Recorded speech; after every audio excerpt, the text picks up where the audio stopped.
Gene, if you could keep trying to get into that, because I know we have in the past, we've had to edit old YouTube stream comments unless they changed the platform quite recently. There should be a way to do that and reference the new YouTube stream, and we'll just take it as a lesson learned for next time. And I think we should open up the meeting. Looks like it's a couple minutes after 9, so feel free to admit folks, Bob.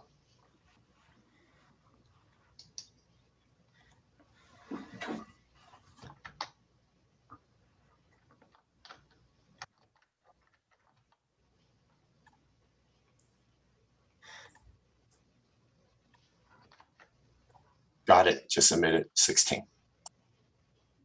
Patrick, I have the new link displayed on a Word doc I can share here for anyone to disseminate. Bob, can you check with Holly about updating the website link? I'll go check that access, Patrick. Good morning. It looks like we're live. Right. Good morning, everybody. We're admitting just a couple more people into the room, and we'll begin just momentarily. Until then, welcome everybody to the Central Valley Water Board Strategic Planning Session. This is a facilitated session. We will be recording, and we'll go through introductions in just a minute.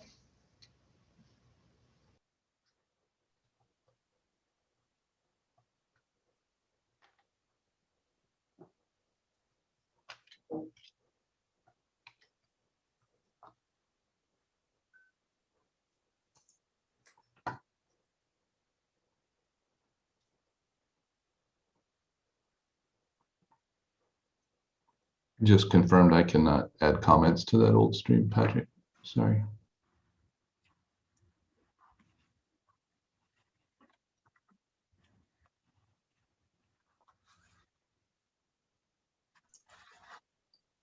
I just confirmed I can't edit that old link, Patrick. I can't add a comment. I can display it here.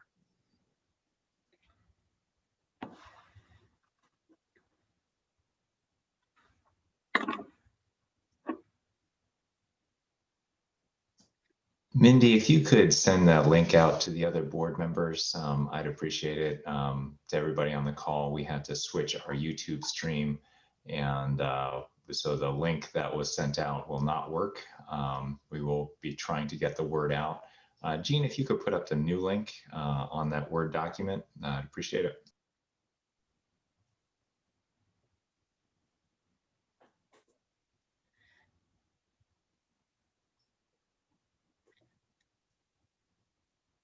That is the new link to the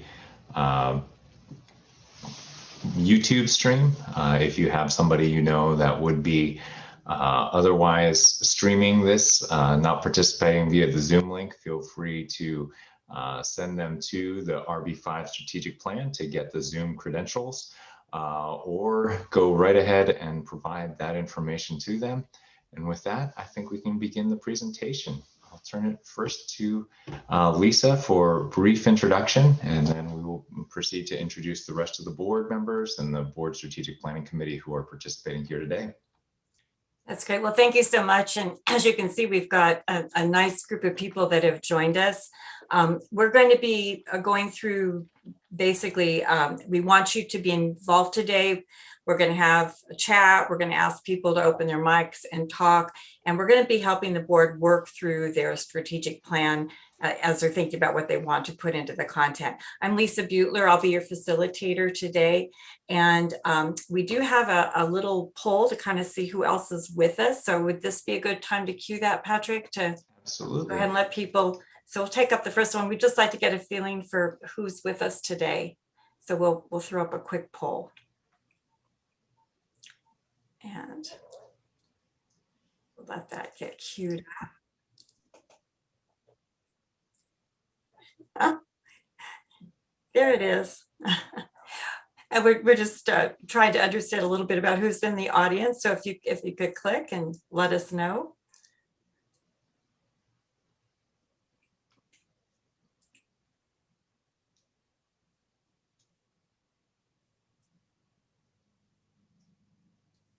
And while you're doing that, we'd really like to thank everybody that's joined us in person. Our hope is this really is going to be interactive. The board would really like to hear from you and find out your ideas. And we've got most of you've clicked in there. We're looking for just a few more.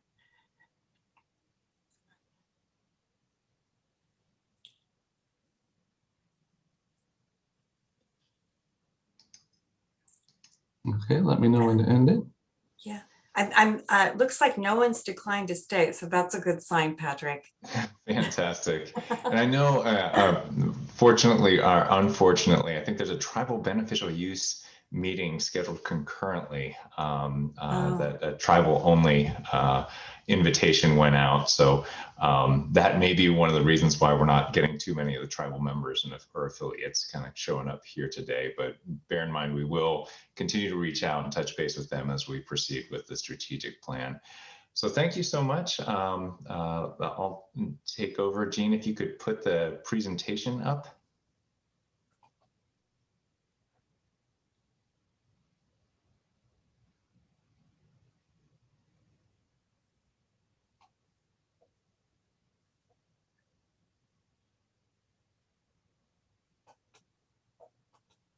I'll start the presentation. Fantastic.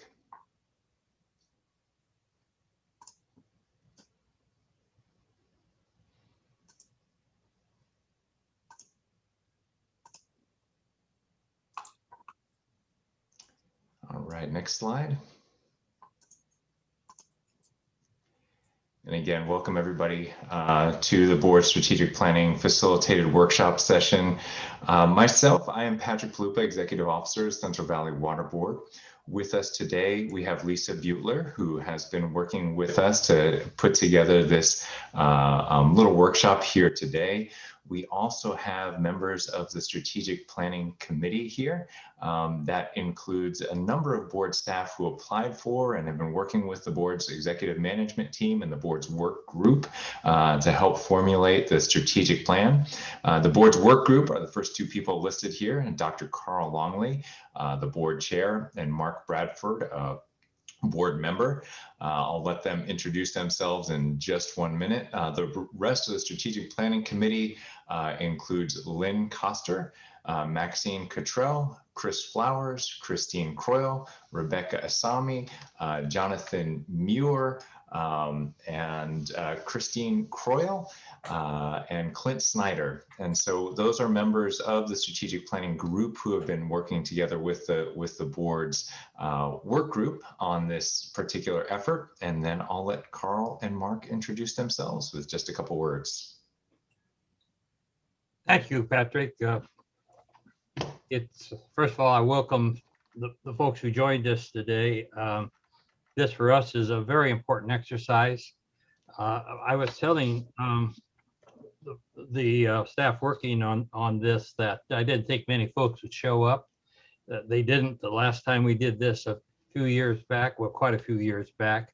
But I'm pleasantly surprised to find out that we have a large number of folks out there who want to work through this exercise with us. This is critical to how we do business in the future, and we welcome your input. Thank you. Thanks, Carl. This is Mark Bradford. I'm on Central Valley Board as well. And I'm very interested in this whole process. I know strategic planning can be a long, drawn out road for some people, but it's an important part of a 5 to 7 year plan. And as Carl said, I'm happy to see we've got 40 participants on this call. And also we got over 400 and some odd responses to the survey that went out, which shows a pretty broad interest in the subject across the Central Valley from all of our constituents, environmental advocates, agriculture, industry,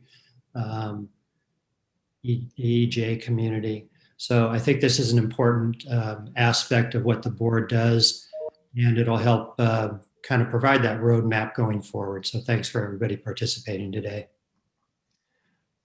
Fantastic, and thanks for that introduction. Jean, if you could resume on slide 3.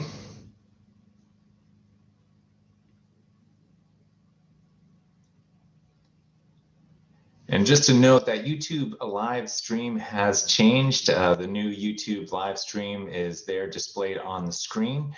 For email questions and comments, please contact rb5s-strategicplan@waterboardc.ca.gov. We also have if you are interested in these matters, we can subscribe you to future notifications as well. I'm going to run through very quickly a few meeting logistics and then get to the proposed agenda here today. So if you could, slide 2. Next slide, sorry. So for audio options, I think many of us have become familiar with that. There is a mute and unmute button down at the bottom of your screen on the left. Next slide. If you want to see the list of participants, feel free to click on that. We will also have a chat open. Next slide. And you can certainly provide nonverbal feedback during the course of this. So feel free to raise your hand if you need to speak or if you're curious in speaking. We also have some other options for participating there. Next slide. And then as we can see, there's already people active in the chat. The chat will be active throughout this session.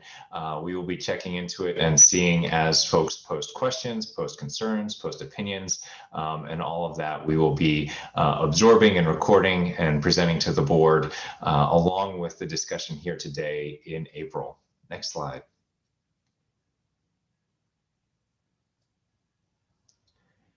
And this is some of the logistics of the chat. Again, I think a year ago, this would have been new to many people. By now, I'm sure many of you are used to dealing with this over and over again.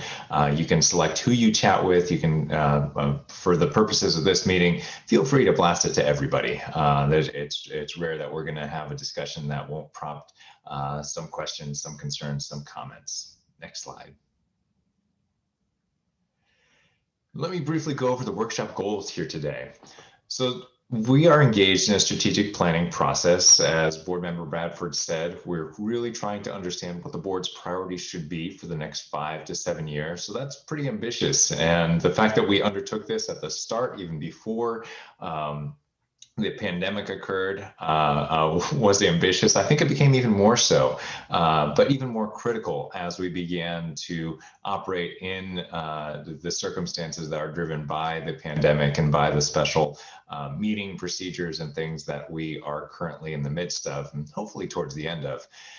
But the workshop goals here today are to explore opportunities to increase satisfaction with board decision-making processes, to build an enhanced understanding of stakeholder priorities and issues, and to refine the concepts for potential inclusion in the regional board strategic plan, which will be a written document that we will hopefully finish this summer, and again will guide the board as it charts its course for the next 5 to 7 years. Next slide.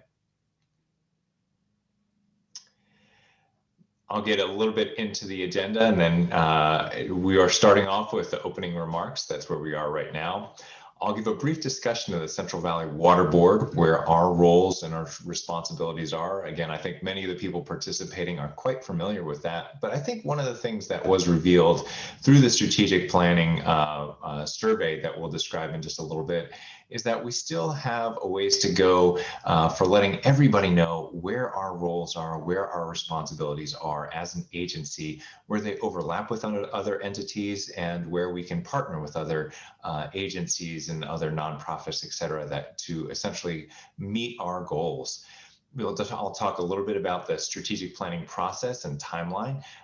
Clint will share a little bit about that as well, where we have been, where we are going. The meat of this discussion here today will be the 6 discussion topics that you've seen on the agenda that's been posted on the website.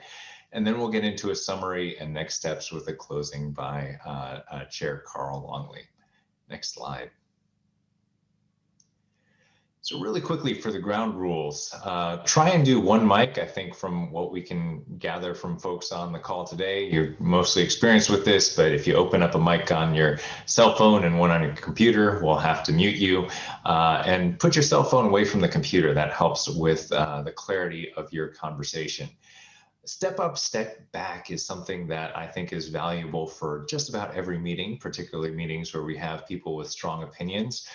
Make your opinion known, and then feel free to step back and let other people discuss that opinion and share their opinions of their own. Be present is something that's also incredibly important. And I think the temptation is to check other emails and do other things when we're engaged in these type of processes. I would ask everybody to try and be present as much as you can, to be engaged in these topics. I think we wind up with a better process and a better product if we do that. And lastly, stay on topic. We have a very short timeline for the discussion of our 6 main discussion points. So we're going to try very hard to make sure that all 6 of those we get to over the course of today. And that requires everybody staying on topic as we discuss them. Next slide.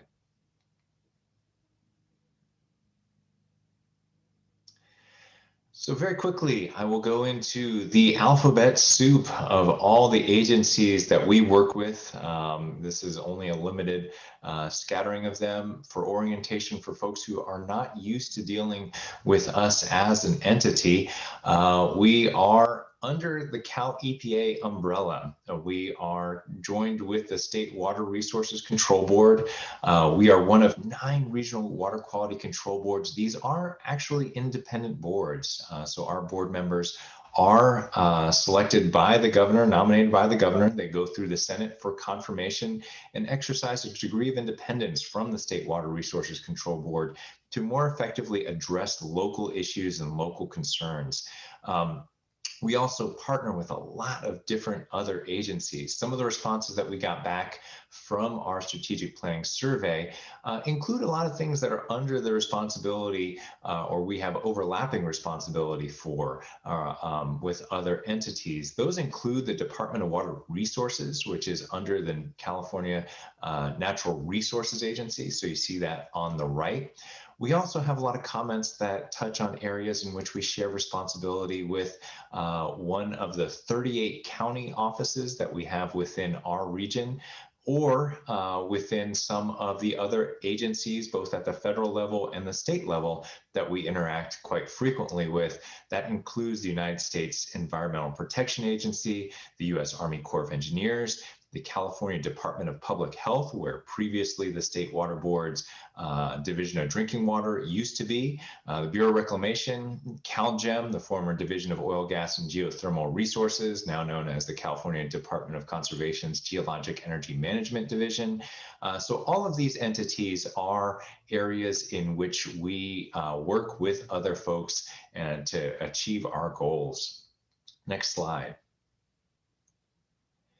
And so within the water boards, we also get some comments about things that are the responsibility of entities that respond or report directly to the State Water Board. So the State Water Board obviously has a very different kind of setup than we do, but we have a very, very close relationship with the State Water Board. They cut the checks. They are the Division of Financial Assistance. They oversee water rights throughout the state. Division of Drinking Water, as I mentioned earlier, is within the State Water Board. And in addition, the Division of Water Quality works on a lot of general orders, including the statewide stormwater orders, this number of state petition orders, and state policies that all of the regional boards are required to follow. Next slide. And here's a map. We are about 42% of the surface area of the state of California at Region 5, covering about 38 counties. And there's a couple sliver of counties, as you see in the very bottom. It goes all the way from Goose Lake down to northern LA County. So the entire Central Valley falls within this board's jurisdiction. We have 3 offices, as many of you know, one in Rancho Cordova, one in Redding, and one in Fresno. And of course, all of our staff are still working remotely these days, including myself. So there are offices scattered throughout the region at this point. Next slide. And now I'll turn it over to Clint Snyder to discuss the timeline of the strategic planning effort and where we've been so far. So Patrick, before we leave your section too, just for context, why is it important for people to understand the relationships and the roles, like particularly as you're working on the strategic plan? I think it's super important because in many cases, we never want to respond to a stakeholder request with a simple, oh, we don't do that. Because virtually everything that occurs related to water in the Central Valley will have a nexus to water quality, whether that's, something that falls, whether oil field regulation that falls under CalGEM's purview, whether it's moving water around, that's done by the Bureau of Reclamation or done by Department of Water Resources. All of that tends to have a nexus with water quality. And so in many cases, even if the issue that is being raised by a stakeholder doesn't fall squarely within our authority, we usually can help get the job done by working with one of our partner agencies, either at the state, federal, or local level, to get the solution or the answer that you're looking for. Even if it's the answer that you don't want, at least we can kind of figure out who the players are, guide you to the people who are making the decisions that affect you on your day-to-day basis. And I think that's really integral to how we address these concerns within the context of our strategic plan. Great, thank you. And I didn't mean to interrupt, but go ahead. Oh no, by all means, by all Okay. means.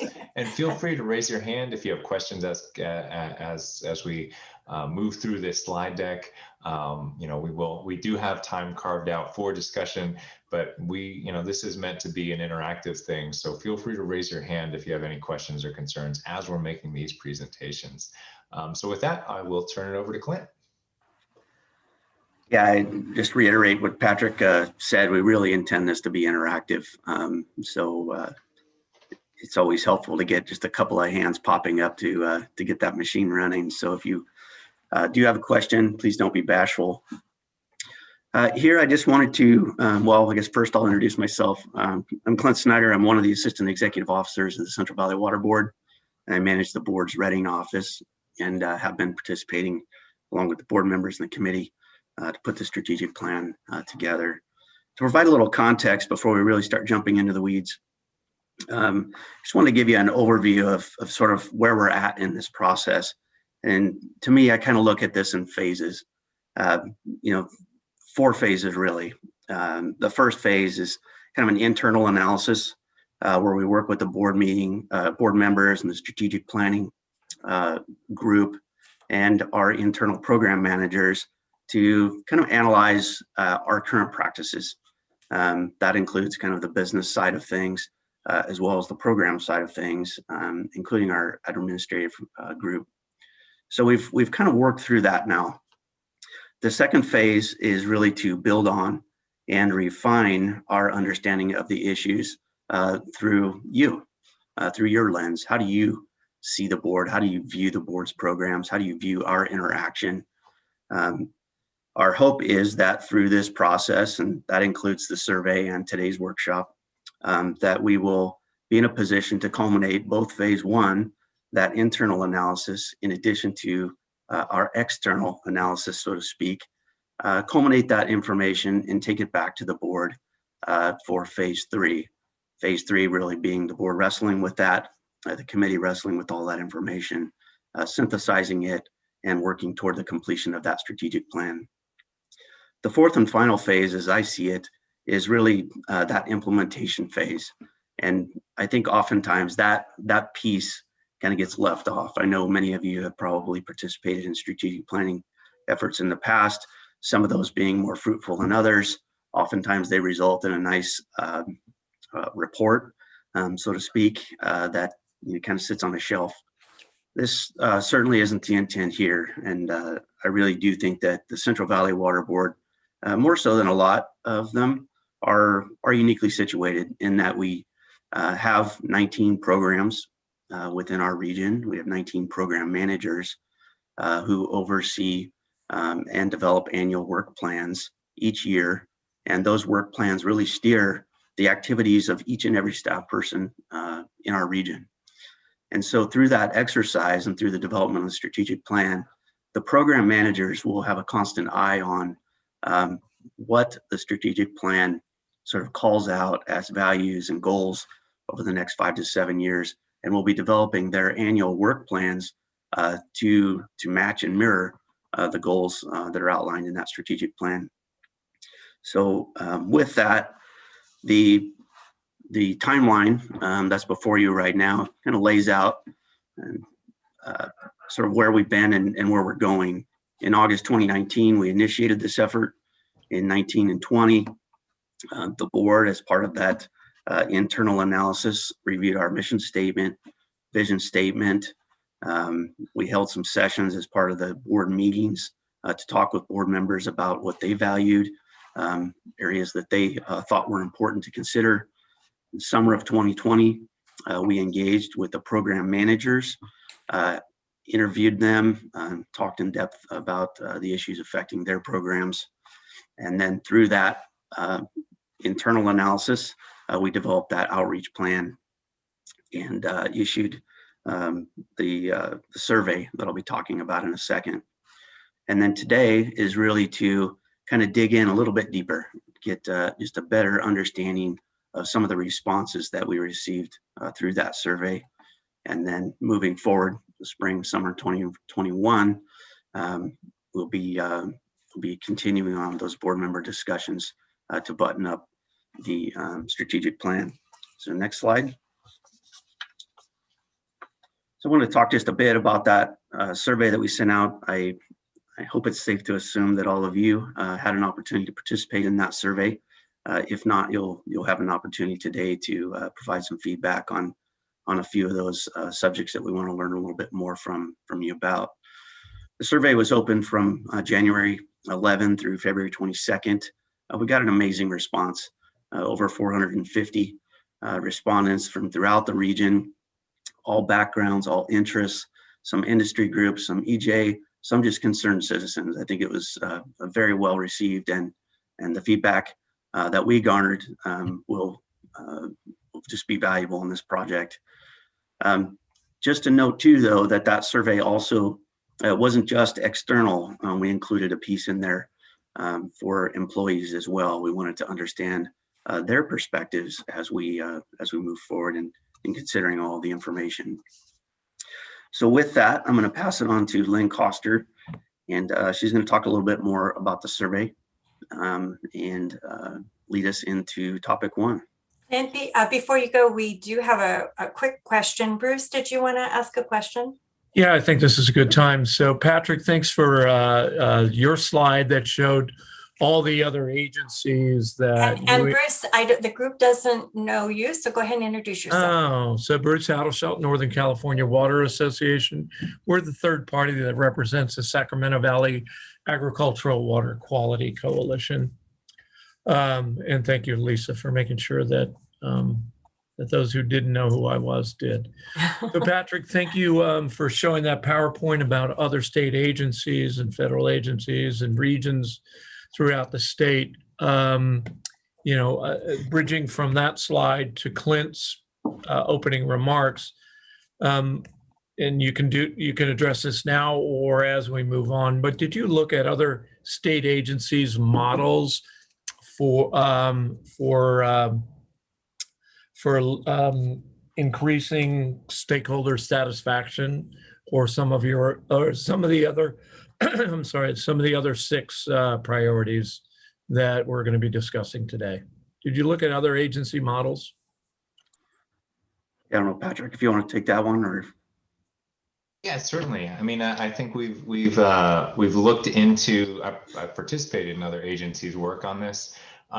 You know, I think we try and tailor it as much as we can to the specific situation of our agency and to, frankly, to the resources that we have at our disposal to do that type of work. I think that tends to drive it. I know I've met frequently with people at CDPH, at Caltrans, at Natural Resources, DWR, Fish and Wildlife, CDFA.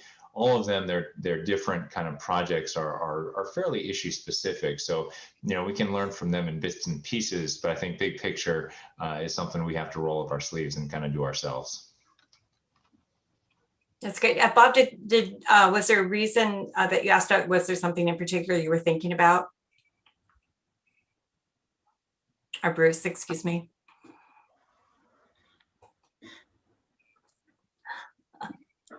Yeah, I'm sorry. Thank you, Lisa. There was, and I was about to type it into the chat. So DWR and their Sustainable Groundwater Management Act, recognize that a term term I like to use, subsidiarity, that local situations and local folks are best equipped primarily to accomplish the missions and goals. So I was wondering if you looked at that model in thinking about how you could respond to how that would fit into strategic plan, primarily the first topic on increasing stakeholder satisfaction with board processes, and topic 4, cost of compliance. No, certainly. I'm quite familiar with that type of work. And when I kind of flagged resources, I had a feeling those are the type of things that you would be talking about. Our money is your money. And I think that's kind of one of the big things, at least speaking to dischargers. And certainly DWR has a component of that as well. But DWR also has a lot more resources to put into those efforts. So there are, the budget for that particular component was several $1 million, and we're on the other hand, we're kind of doing this on a shoestring, kind of attendant to what our obligations are as we develop permits, develop basin plans, develop things like that. So I think we certainly hear you, but when I say we are limited in copying other models because we are, we're fee driven. We don't have a lot of pool of resources that we can pull to kind of engage. Certainly, at sometimes the extent that we want to. That's one of the limitations that we work under, and certainly something that the board is sensitive to. And trying to find the right balance there is something that is critical. And I know, when you talk about cost of compliance, I think that's one of the things that we factor in. We don't develop a multi-million-dollar engagement effort because that would come on the back of fee payers. And so that's a decision I think that is made at the upper levels of this organization and at the State Water Board to try and keep our efforts tailored to the situations as they present themselves.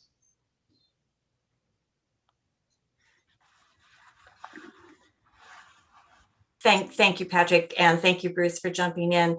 We're going to go ahead and move to Lynn and start working through our topics. We're a teeny bit behind. We had several of you notice we had a little bit of a rough start. We were having some technical difficulties and trying to sort out the multiple streams. So I've actually even got some text messages from people going, "Hey, are you guys live?" So the answer is yes, and thank you everyone for being patient. With that though, I'm going to jump to Lynn. We want to dive in and make sure we have enough time for the rest of the content. So Lynn, take it away. Okay, next slide, please. So I'm Lynn Coster. I'm one of the Strategic Planning Committee members, and I'm in the Reading office. So Clint mentioned that we conducted a strategic planning survey earlier this year. One of the questions asked respondents to identify which water quality issues they thought should be the highest priority for the Central Valley Water Board to address in the next 5 to 7 years. The survey included 26 proposed water quality issues that were listed, and the respondents were asked to rate them as essential, a high priority, medium priority, low priority, or not a priority. Respondents also had an opportunity to add issues that were not on the list. There were 326 responses to the question. The attached bar graph shows the responses that were ranked highest as essential or high priorities. The top priorities listed or identified in the survey are shown in green on the graph, and these were essential priorities. The highest ranking was addressing the impact of climate change and drought on water quality.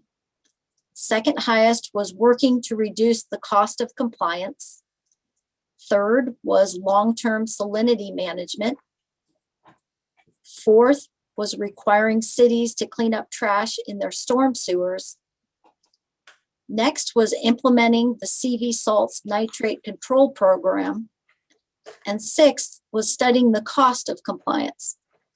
The graph also shows the top issues of the respondents that respondents selected as a high priority that are shown in blue. As you can see, many of these issues are the same as the top essential issues. Next slide, please.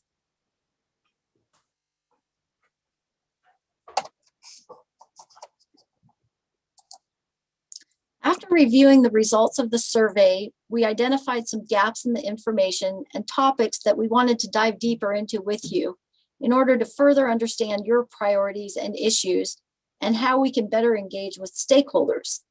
The topics we will be discussing today are stakeholder satisfaction, concerns of underserved and underrepresented communities, climate change and drought,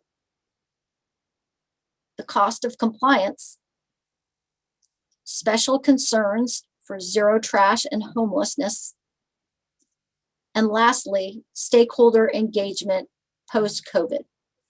Next slide, please. The first topic that we would like to get additional feedback on is increasing stakeholder satisfaction with board processes. Next slide, please. The survey asked for input on familiarity with the Central Valley Water Board's 19 program areas. There were 361 responses to this question. The graph shows the compilation of not so familiar and not at all familiar responses. As shown, some of the programs that respondents were most unfamiliar with include the oil field program, the mines program, administrative support, cannabis, and the forest activities program. The results of this question show a lack of familiarity with many of our programs and prompted us to ask for additional feedback on engaging stakeholders with board processes. Next slide, please. And I'll turn it over to Lisa. Great, thank you.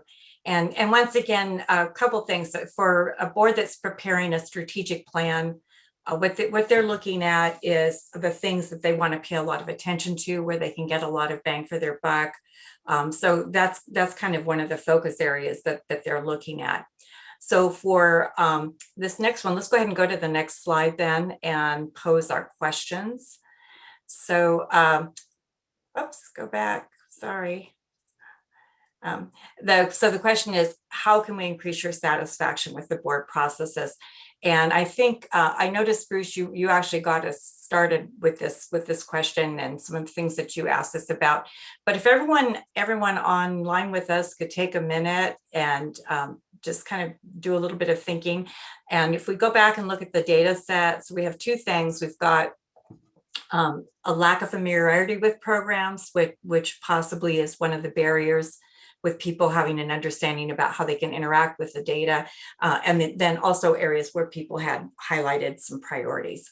So if you wouldn't mind, take a minute or two, go to the chat and just give some feedback on how we can increase satisfaction with the board programs. And this is to help the group understand, help the planners understand more about what they should be focusing on in the strategic plan.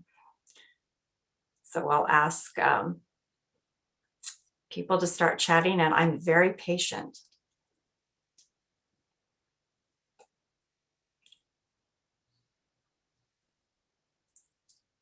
And then I'll actually, if I don't see any chat, I'm going to start calling on people. Lisa, there are also two hand raises, Bonnie and Karen. Super, thank you, Megan. Great, oh, great. And I am seeing some people starting to put some more ideas in. Great. And we're going to spend about 5 or 10 minutes on this one. Bonnie, go ahead and hop in and tell us your thoughts. Thank you very much, Lisa. Can you hear me? We can, and go ahead and introduce yourself to the group. Great. My name is Bonnie Starr, and I work with the Sacramento River Source Water Protection Program. I want to thank the Regional Board for hosting the Strategic Planning Workshop and accepting our stakeholder input. We are a group of drinking water agencies in the Sacramento and Bay Area that utilize the Sacramento River and its tributaries, including the American River, as our primary drinking water supply for over 2 million customers. And we don't own much of any of the watershed in the Sacramento and American River. So we rely heavily on the management efforts of the state board and the regional board to protect the surface water quality of the Sacramento and American rivers to ensure that our beneficial use is still continuing to be the high quality that it has been. And over the years, we've acted as a stakeholder on a wide variety of topics with the state board and the regional board, both formally and informally. And we just want to make sure that the future endeavors of the regional board include a very strong and clear commitment to protecting our beneficial use and ensuring that the high quality is there. Specific to satisfaction with board processes, we wanted to recommend that the regional board really reconsider the content and use of late revisions in basin plan amendments. Over the course of the past few years, there's been several late revisions to proposed amendments that came after the comment period closed, but prior to the public hearing. And some of those were very substantive in content and changed the structure of the BPA, specifically the revised secondary MCL policy of the salt and nitrate control program. And essentially those the revisions came in so late that it was very difficult for us to be able to provide adequate assessment and appropriate input to the board for consideration prior to adoption. It didn't really allow for a full discussion of those changes and allow us to provide, thoughtful input on the development of it. So what we would like to suggest, if substantive late revisions are made, we think that the regional board would really need to consider delaying a hearing to ensure that there is sufficient time for stakeholder participation to be fully engaged. Thank you, Bonnie. Karen, I'm going to go to you next, and if you wouldn't mind introducing yourself. Yes, certainly. Karen Ashby with Larry Walker Associates. Work with a number of municipalities, districts, et cetera, stormwater, wastewater, watershed-based processes. And the one comment that I wanted to share is thinking in terms of stakeholder processes. There's kind of one approach for stakeholder processes and groups where it's what I'm going to call maybe more traditional. There's key check-in points, right? Kind of CEQA scoping meetings, and then you might have a draft that you roll out. And I would like to continue to encourage the board to embrace the more interactive maybe processes that I'll call them. Things like maybe CV salts is a really good example.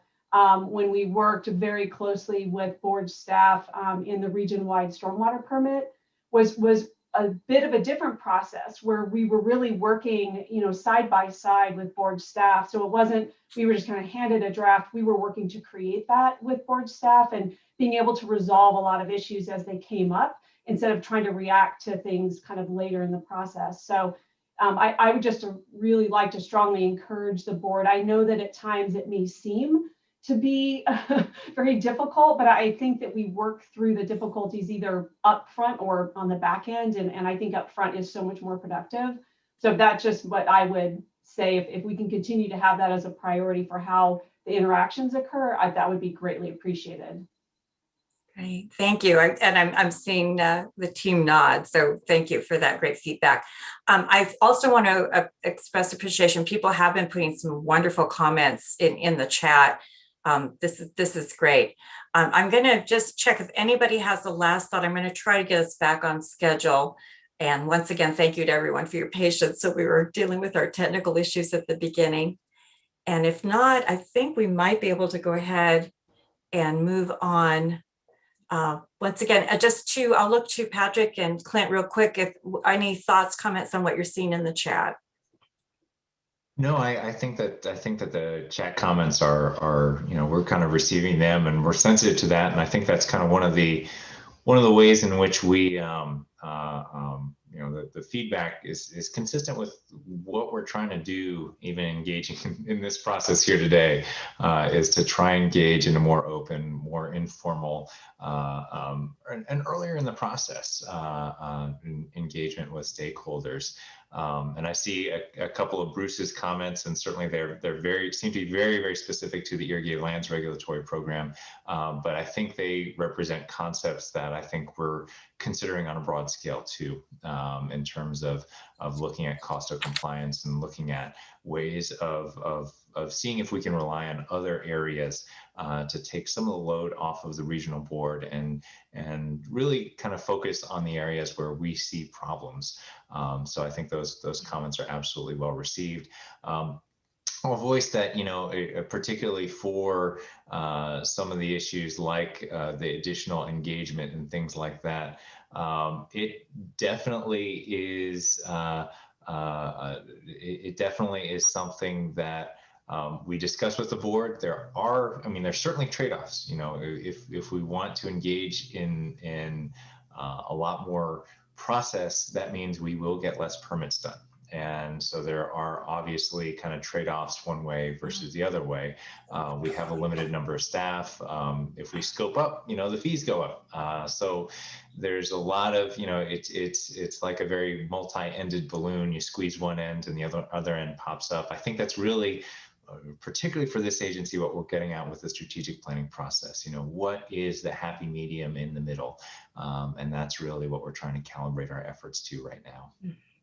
That's great. Well, I would have them vote on whether or not to raise fees, but we probably can, ignore that one. So let's go. I think this is a good time to maybe transition. Do you want to go ahead and take the next topic, Rebecca? Yes. Good morning, everyone. Thank you for being here. My name is Rebecca Sami, and I am a staff geologist in our Fresno office. Next slide, please, Jean. Thank you.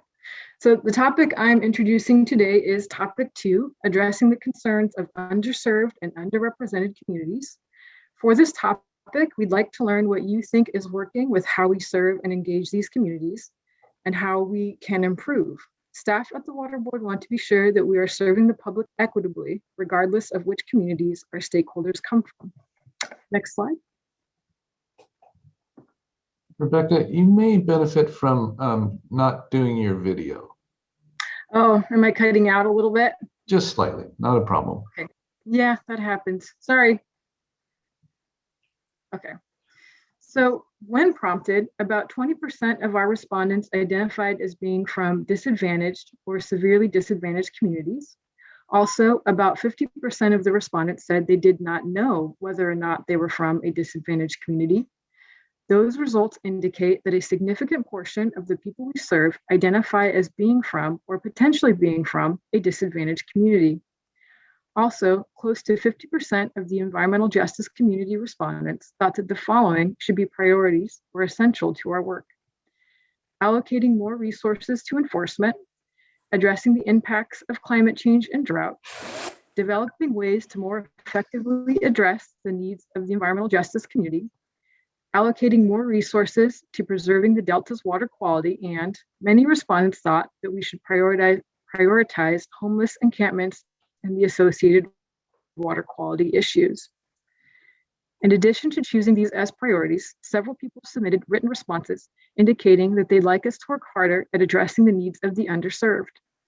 Written responses included suggestions such as, please provide more resources to decentralized communities and disadvantaged communities, and provide safe and affordable drinking water to disadvantaged communities. Next slide. We asked survey respondents what they thought we were doing well and what they thought we were not doing well. Things we were told we were doing well include communication, protecting water quality, running our programs, and being transparent in our work.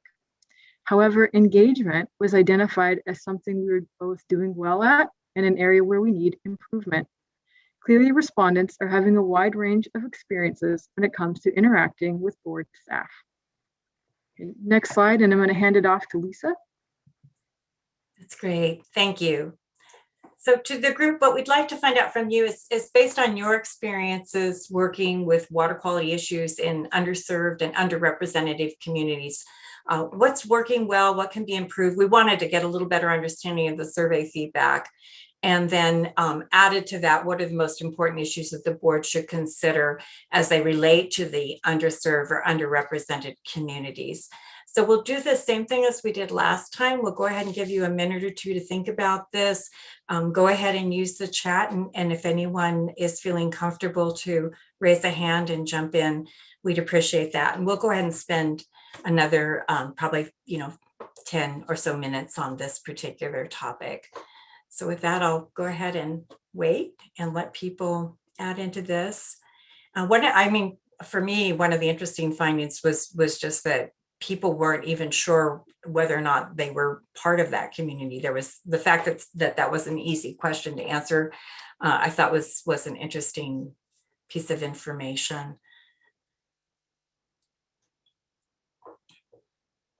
And in fact, Jean, why don't we go back up to that slide?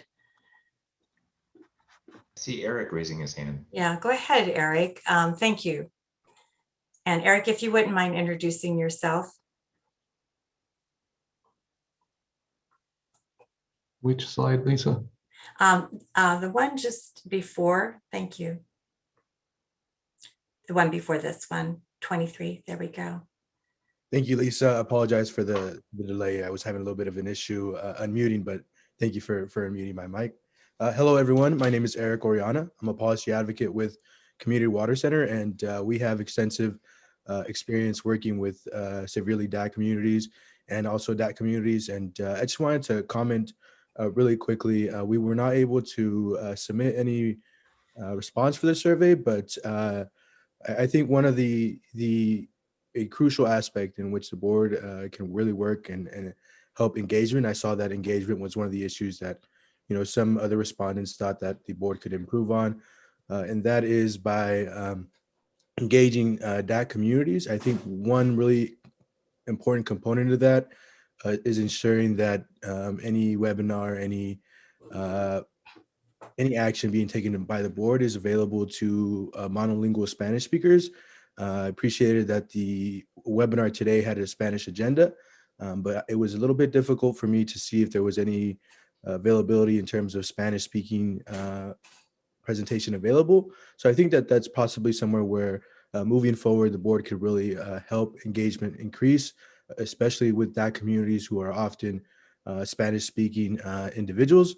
Also, I think that that would really go well in line in terms of the internal vision that the board has where in fostering a culture of public engagement. And we just think that in order to foster that public engagement, expanding that as far as possible would really be beneficial to the board. I think another area where underrepresented communities could really see the board doing a lot more work in is also working to ensure that in the CV salts program that the early action plans from specific management zones are catering to the needs of these underrepresented communities. These underrepresented communities are often disproportionately impacted through different contaminants in their water. And so it would be great to see the board moving forward and being a strong advocate and having strong considerations for the needs of those communities. And so really appreciate the opportunity to chime in. And thank you all. Yeah, Eric, in terms of the slide we've got up right now, the close to 50% respondents thought these were essential or high priority. Do you have any insight or comments about what people identified as priorities?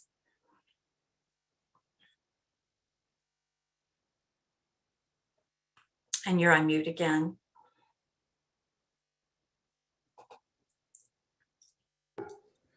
Apologize, my dog might be barking.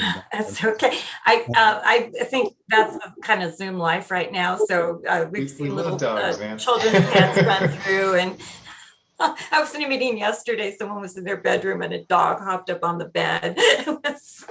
So yeah, you're good. Yeah, so I think the points that I made kind of address the second point in terms of the close to 50% of respondents. And then also, I think the third one that I think is really important to highlight is that due to the drought conditions that most of California is in right now. It's really important that as we move forward in terms of developing responses to drought, that we really take into consideration that often DAC communities and low-income communities are the most impacted by these conditions because they usually don't have either the resources to monetarily pay for solutions, but also some barriers exist in terms of they're not very aware of resources available from state agencies or local counties. And so as much as we can beef up these responses and ensure that there is valid communication with these community residents in the language they speak, but also that we're being mindful of that moving forward. So yeah, I appreciate the opportunity to chime in again, Lisa. It really helped. Yeah, thank you. Well, thank you. It's helpful to just sort of understand. One of the goals that the team had here was really getting a little more richness when you have a survey like this and people are kind of checking boxes, but just that deeper conversation as they're building their strategic plan, how to articulate. Also, just like to know there's some terrific stuff being put up in the chat as well. And Patrick, do you feel comfortable just kind of noting what you're seeing in the chat? Yeah, no, and I do want to say, Eric, it's good to meet you, and I think you're a relatively recent addition to Community Water Center, and with Jonathan heading, I think, to Washington, D.C., I know that Community Water Center consistently has, a really stellar people participating, so it's good to hear your voice and have you aboard. Absolutely, I think that when we talk about underrepresented communities, we certainly are talking about the communities that Eric is talking about, the disadvantaged communities, severely disadvantaged communities. I think we also are talking about other communities that are historically underrepresented in the board's discourse. And those include, a lot of small foothill communities, and I think Ms. Oman is representing. Those include tribal entities that we're increasing our outreach to. And so I certainly kind of see those as areas in which the board has to continue to exert itself to hear those positions, hear those opinions, and take those into account when we make our decisions. Certainly we've got a core of people who actively participate in the board meetings. We've heard, and I think Eric is kind of articulating this as well, that we are trying to reach out and trying to engage people in their communities, on their turf, and in their language. That includes Spanish. We do have Spanish translation available real time.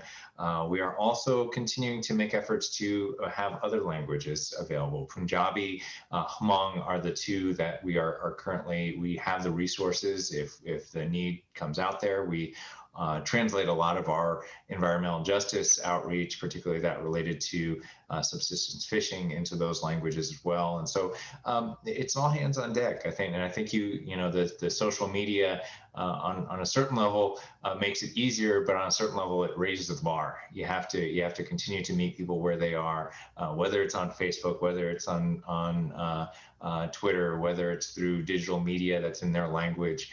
And I think that's what we've been doing quite a bit. I mentioned to JP, I think through a comment into the chat that we have to increase our press presence.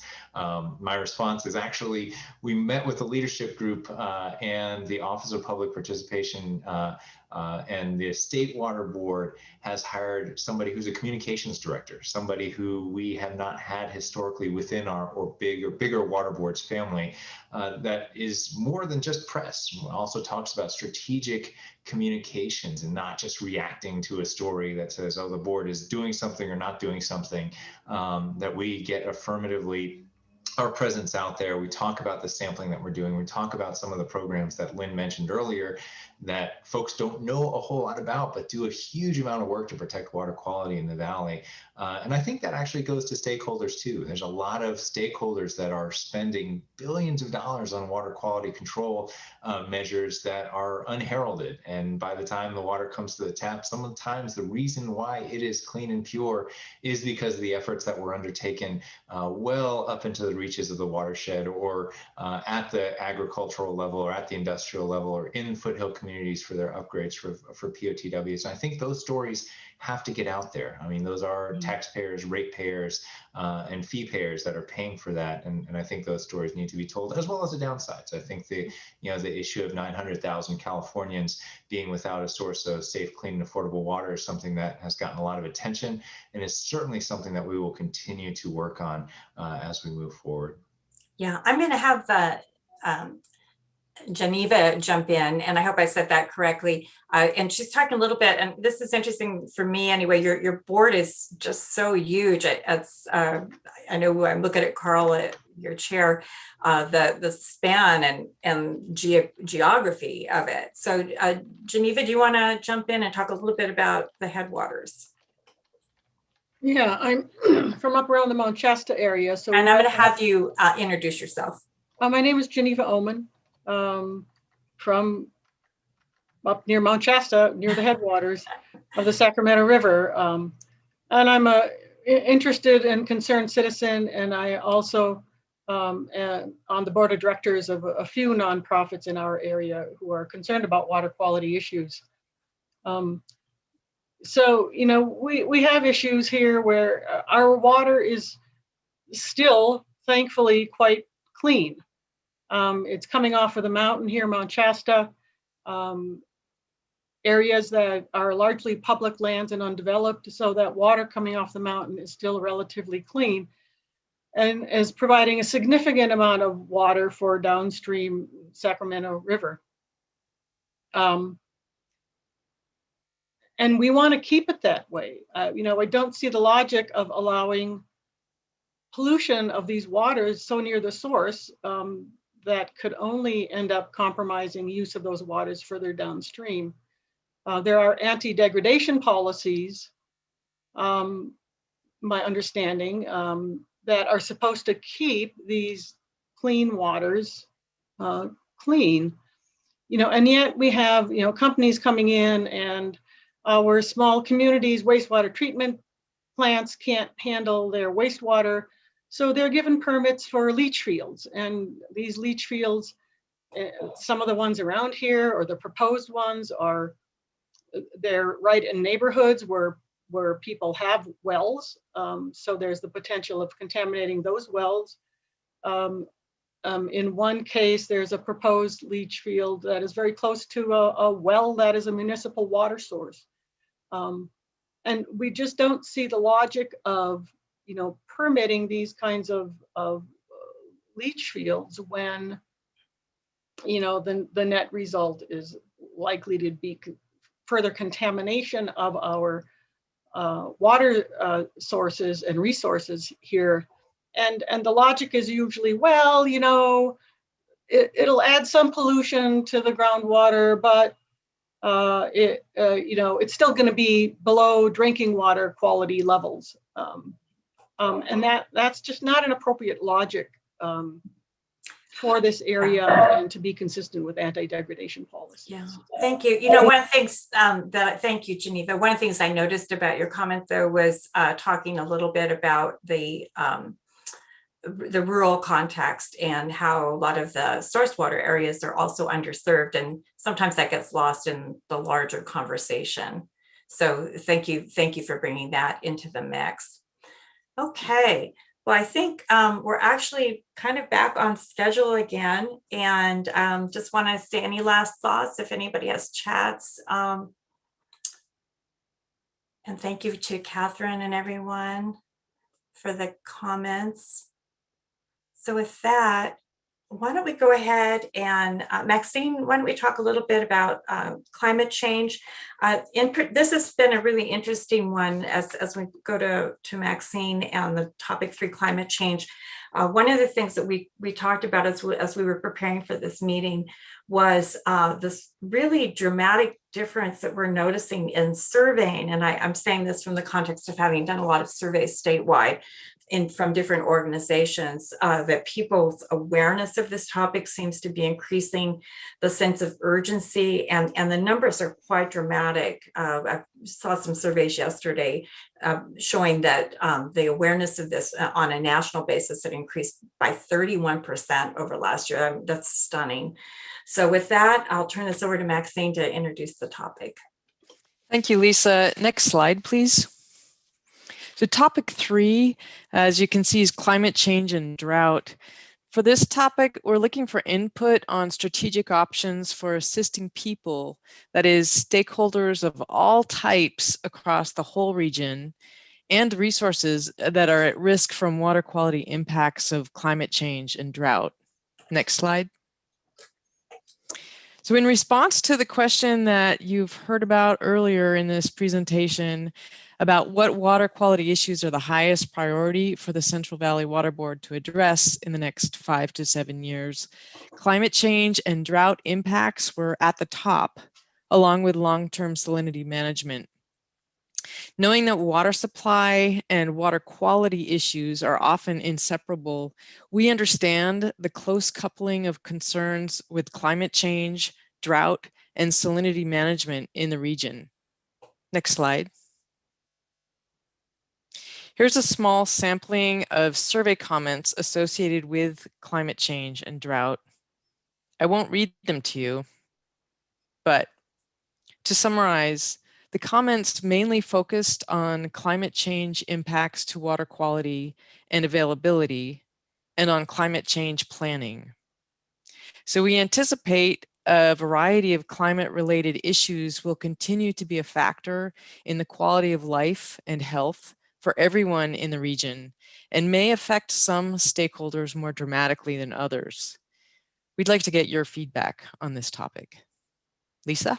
Yeah, thank you. And then Maxine, before we leave, tell me, you dug into the survey data a little bit. So in terms of what the board is not doing well, and people kind of raised that, did you have any insight about what that might be about, or was there something you hope people focused on when they gave us the feedback?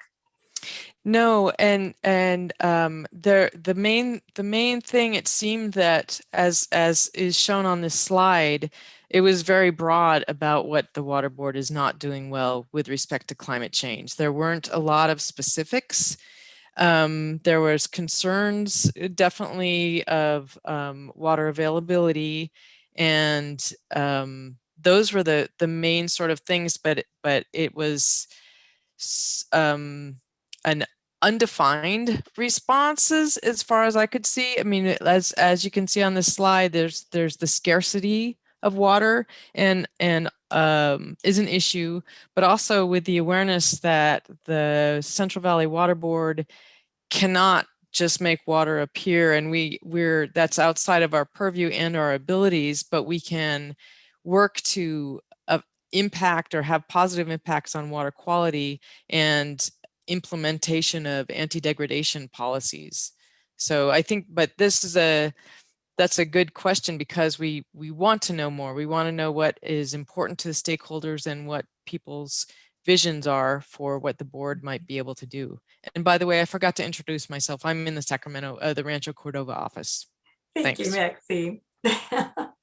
I think that really pulls into play as well what Patrick said at the very, very beginning of the meeting about just the fact that there are all these other agencies and the way everything has to work together. Heidi, go ahead and jump in. Let me see if I can get you unmuted. And if you wouldn't mind introducing yourself. Good morning.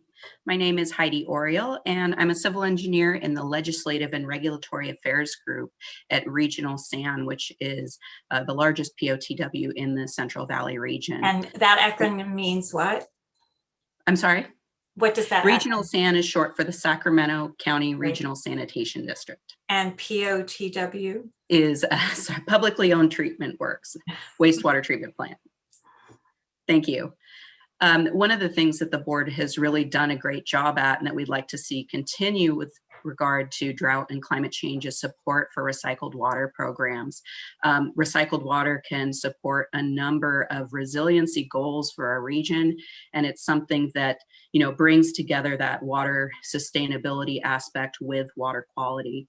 And so we really appreciate the partnership that we've seen so far with the regional board on permitting for recycled water programs, but you know, ensuring that progress forward in making sure that permitting requirements can accommodate recycled water programs while protecting water quality in the region is essential to be able to develop that sustainable resource.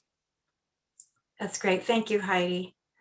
And we're going to go ahead and do as we've been doing in all the other questions, if we could have people add some things to chat. And I'll have you go to the next slide, just the formal question on our slide deck. Thank you. And if anyone else would like to hop in while we're thinking about this.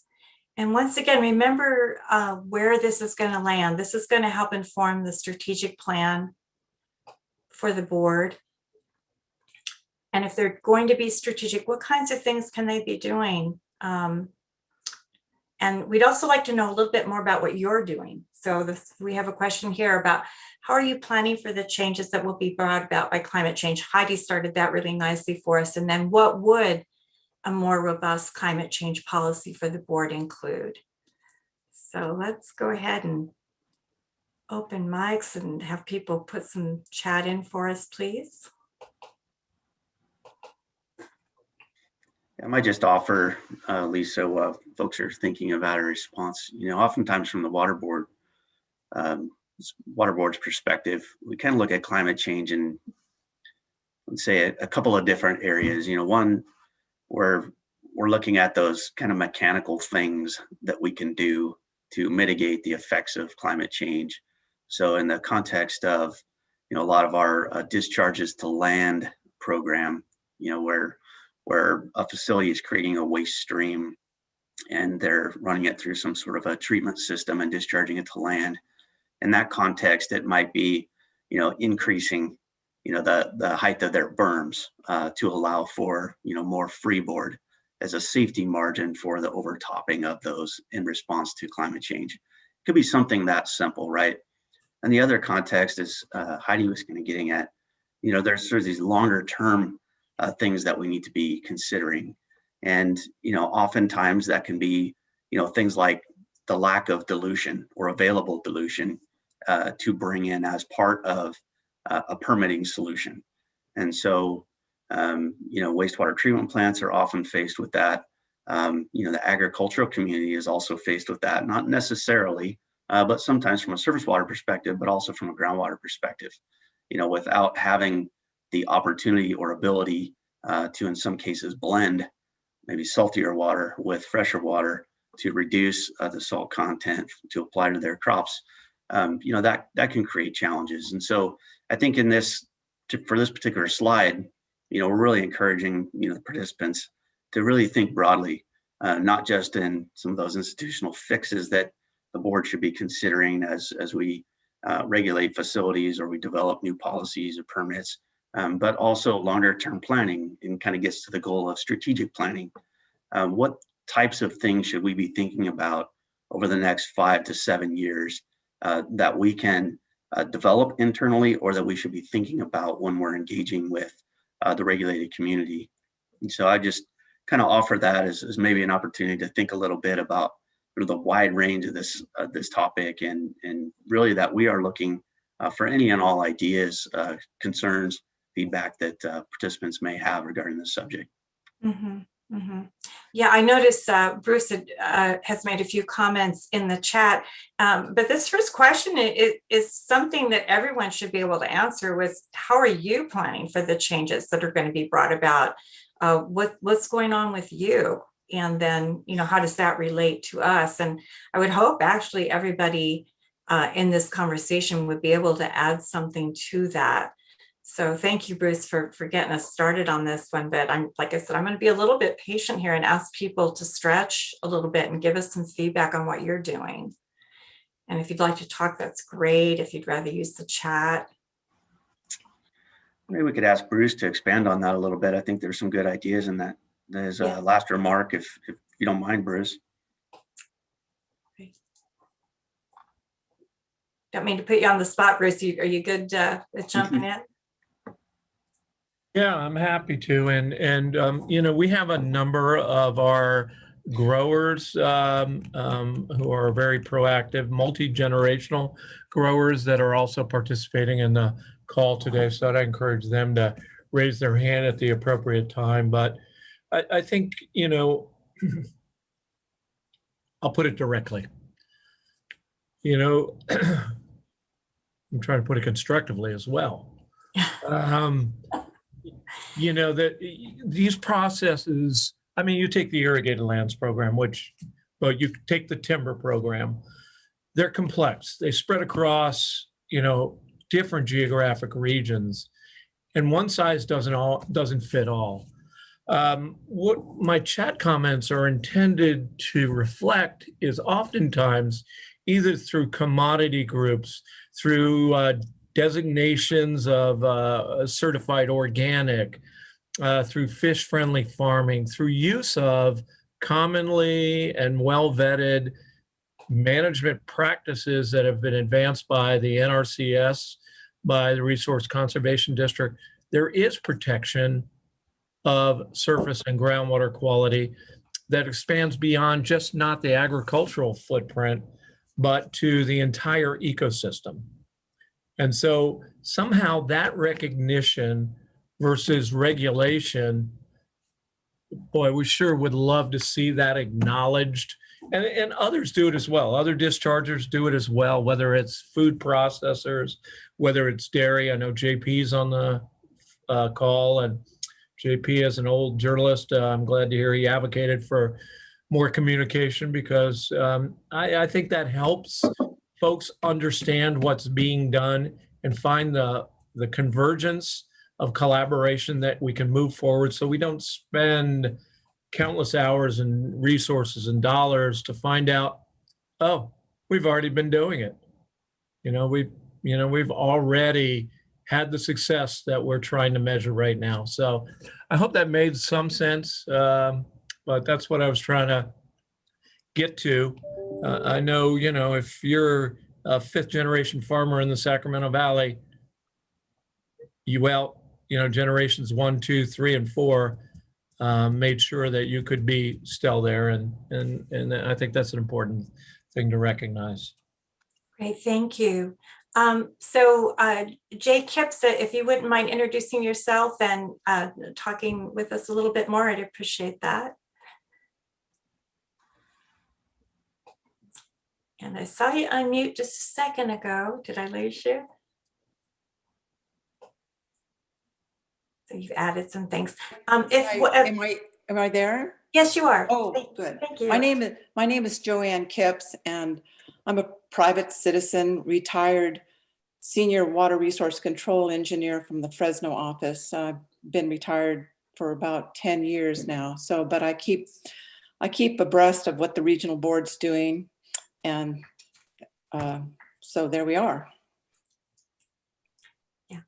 And so some of your comments then were I'm just reflecting on what you've added. So about a robust climate change policy should include optimum groundwater water bank recharge locations. Yeah, because it seems to me that it would be a good idea, if not for the regional board, or maybe in tandem with all these groundwater management plans that are being developed everywhere, to try to identify these locations.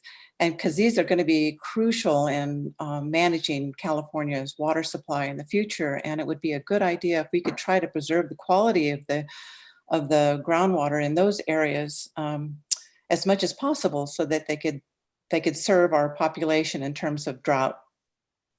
And that's my idea. Yeah, well, thank you. And what a nice testament that you're retired and you're still calling in. That's a pretty nice statement about your own commitment and the organization. Well, I imagine staff might disagree and management might disagree, but I strive to submit comments. I strive to submit comments that would improve waste discharge requirements for their effectiveness and consistency between offices and dischargers, and especially for staff, to ensure that they don't spend an inordinate amount of time trying to ensure that they're complying, the compliance and enforcement. So that's my objective. And Thank you. Have you been following the work that's been done on Floodmar? Is that something you've been tracking? No, I'm not familiar with the term, but I'm just starting to get dabbling in CV salts. Yeah, that big can of worms. good to see you on, Joanne. Lisa, for everybody's information, Joanne keeps us honest. She was a diligent member of the Fresno office for many years, and I think brings a very respected opinion to the board. So I for one, I think the rest of the management team, we welcome your comments on all the items that you do show up to, and your participation is great. I think it's a wonderful idea. I think we are talking with DWR and CDFA on the Floodmar project, and I think that is an inkling that some folks have had too. And Floodmar, just to kind of untangle the alphabet soup, managed aquifer recharge. And I think that's one of the things that Floodmar is looking at, is trying to talk about what areas should be protected because they're prime recharge areas, either because of soil conditions, because of existing water quality. This is an area where if you dump a bunch of fresh water on it, it won't drive things like nitrate pollution or others to the groundwater table. This is optimal recharge area for a variety of reasons. I think we have to broaden the conversation and understand what we can do with our basin plans as to protect those areas and potentially even enhance protection of those areas. So I think that's a very cool idea there. Great, thank you. I noticed there's been a little bit of back and forth also in the chat about beneficial use and how that might relate to climate change. Any thoughts on that? I love how people are not shy in the chat, because we will certainly be encapsulating this. Debbie, absolutely. I know in conversations with the State Water Board, whereas they tend to see that a lot of the conversation around climate change and adaptation is in the coastal areas. I continually beat the drum to let folks know that POTWs are caught between a rock and a hard place. You have increased water conservation, and then in times of a drought, you switch your surface water supplies, or the community switches their surface water supplies to groundwater supplies, which tend to be higher in salinity, and you've got a double whammy on your hand. I think we, certainly through the CV Salts project, we'll work on refining the drought and conservation policy. But I think a lot of those conversations are ongoing. And I know we strive to make those issues known to the rest of the state as a whole. Great, thank you. I will say, oh, please. I was just going to say too, this is really a broad topic, and in Patrick's introduction to today's meeting, he talked a little bit about sort of the differences between the State Water Board and the regional boards and under the Cal EPA umbrella, and then the Department of Water Resources under the CNRA umbrella. This is a very broad and global issue on the forefront of the governor's agenda, and I would imagine folks have seen it. For those who have not, in 2020, the governor issued an executive order that resulted in the development of water resilience portfolio. And the water boards participated heavily in the development of that portfolio, as did the California Department of Water Resources under CNRA and a number of other agencies. But it really does kind of lay out, I think, in a real good format, a lot of the issues that the state is facing as it relates to climate change. And in addition to that, what the agencies will be doing to address some of those concerns. And I think, not just for the public's benefit, but, if you have ideas from that, we will also, be considering some of those ideas as we develop the board strategic plan. So I just want to make sure that folks are aware that there's a lot of multi-agency collaboration in this arena. There's certainly some pieces that, the board can do and is squarely within, our purview and our authority, but a lot of that is interactive and will require coordination with other agencies. Lisa, this is Carl. I'd like to make a couple of comments. Oh, please do. First of all, folks in the chat, tremendous amount of good dialogue there that I think that's going to have to be considered very seriously as we go forward and be the subject of much conversation. Geneva talked about upper watersheds, and I have to agree with her. The picture I have behind me is the Big Arroyo, a beautiful stream in the upper Sierra, not far from Whitney, which feeds the Kern River. And it just, past experiences there have shown that you have to be very careful in the kinds of activities you carry out in that area to protect those waters. That really, I think, that comment pertains to all of the watersheds. Upper watersheds, and I have to concur with Geneva. I also might point out, and I say this with a bit of tongue in cheek, I got a side message from Danny Merkley telling me that I needed a coat. My background there. Thank you, Danny. Yeah. I want you to know Danny Merkley's been sending me notes too. Oh, okay. But going back to the comments, Bruce's comments and the comments of others, Debbie's and others, certainly are going to be a rich source to pull from as we go forward in this effort. And thank you very much. Thank you. Yeah, and I'm really struck. There's so much here. Mark, did you want to add anything to this? Yeah, I mean, I think Carl touched on what I was impressed by here is how much input we're getting. I don't want to jump the shark, but this is one of the more productive Zoom calls I've ever been on so far. And I would just add, in terms of the headwaters, the board does have programs for mines and forest management. I think those are largely reactive programs. Unfortunately, they're very difficult to fund, especially on the mines. And the forest management has been largely reactive on the board's front, unfortunately, even though the fires tend to be kind of the headline that's tied to climate change year after year here in California. And I think I would let Clint address this, but I think a little more proactive approach might be possible to look at forest management planning in some of the critical headwater areas and prioritizing brush clearing and removing undergrowth in some of those areas before other forestry that might be closer to population centers. I think Clint has also pointed out probably the greatest challenges that the state of California faces are not only climate change, but the increasing population and the tendency to push population into those borderlands that are subject to fires. So I'd like Clint maybe comment on that, but those are just my observations related to the headwaters, and I agree it's a very important topic. Thank you. I'll make notice also, John Buckley was on the call with us a little bit earlier, and he sent a note, said he had to hop off. He apologized. I was really hoping he'd be here for this part of the conversation, but Clint, take it away. Yeah,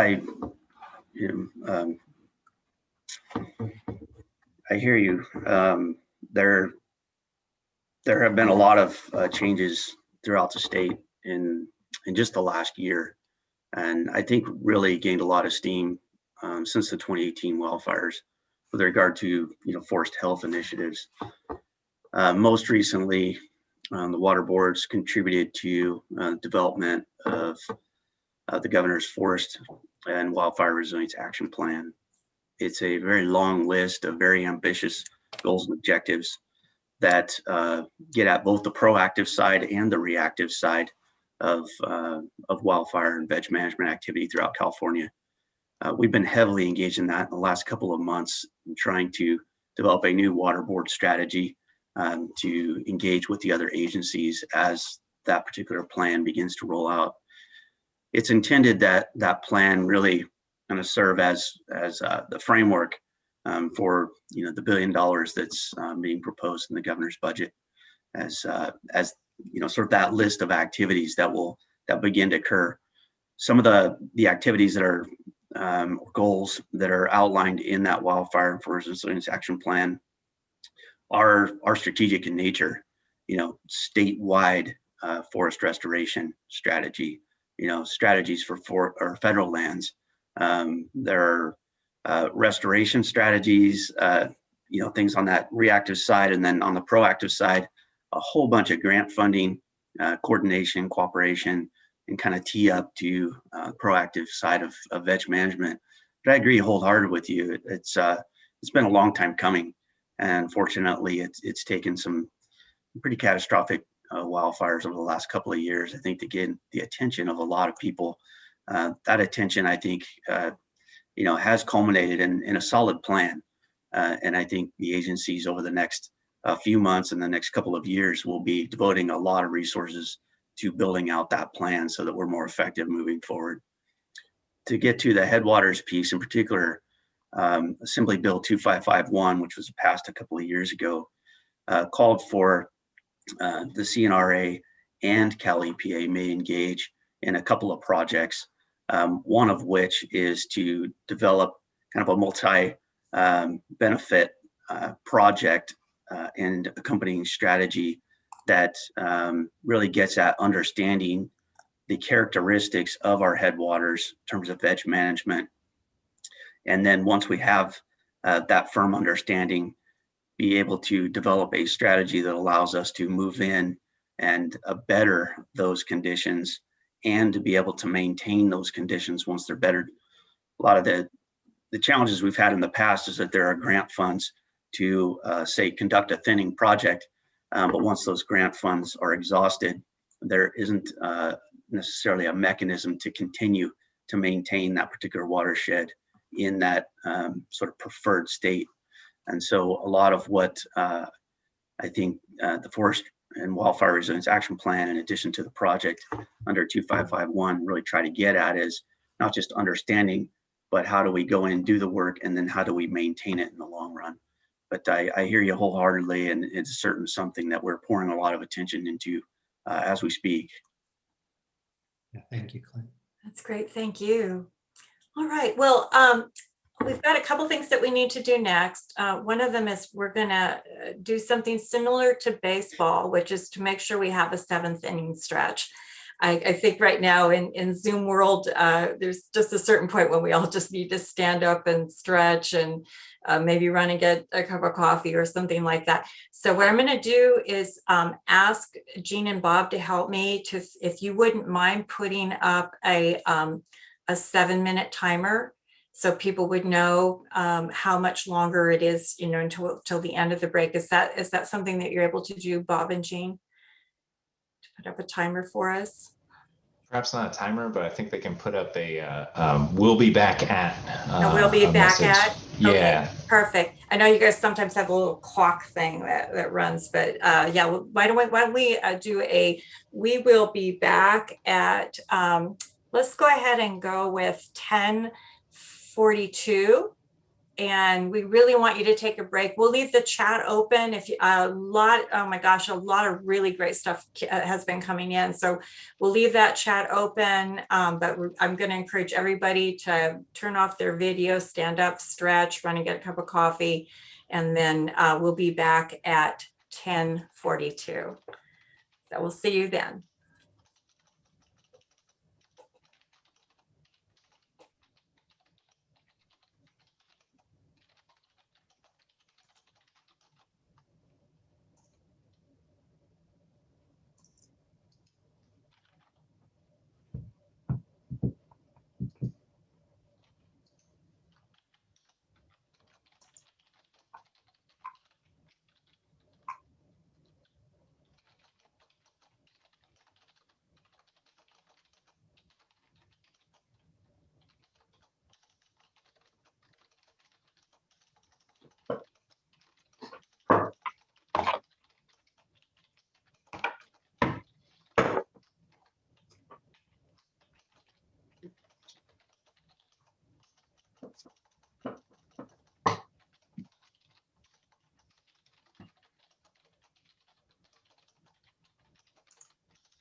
Great, Patrick, we're back.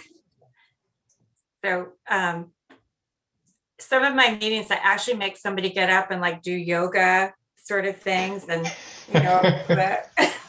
That is something I may take up with the executive team. So Clint, you got to limber up and get that mat in your office for the next one. Yeah, that's the kind of thing. And I won't do it in this meeting. Some other people have been subjected to me, you know, us singing some kind of a song, but you all don't know me well enough yet. Next time. I will real quick before we begin again. Tam Dodek of the State Water Board, not to expose her too much, was listening in to some of the morning session, and she commented that some of the comments in the chat, they're not being seen through the YouTube channel. So to the extent that we can, I'll do it. Lisa, if you can do it as well. Read a couple out loud as we kind of move through the issues. I'll, if I could, you know, take the prerogative to read just a couple through. I know we're kind of starting at the relatively recent one. One of the ones that I think we talked about a little bit was Joanne Kipp, so I'll kind of start from there. We have Geneva commenting on the concept of beneficial use to be reevaluated, and really taking a harder look at what if export of water is really a beneficial use.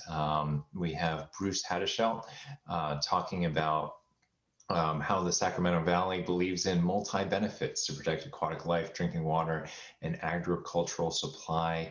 NorCalWater.org, Ngudu, please excuse the pronunciation there, talked about for a more robust climate change policy, the experiences of beneficial users such as small farmers who depend on shallow wells should be included, especially their experiences with previous drought years to inform future policies. And I will kind of jump ahead to Eric's comment, which is right along those lines. And he's with Community Water Center, who says, for us, climate change means that rural communities will have less drinking water available.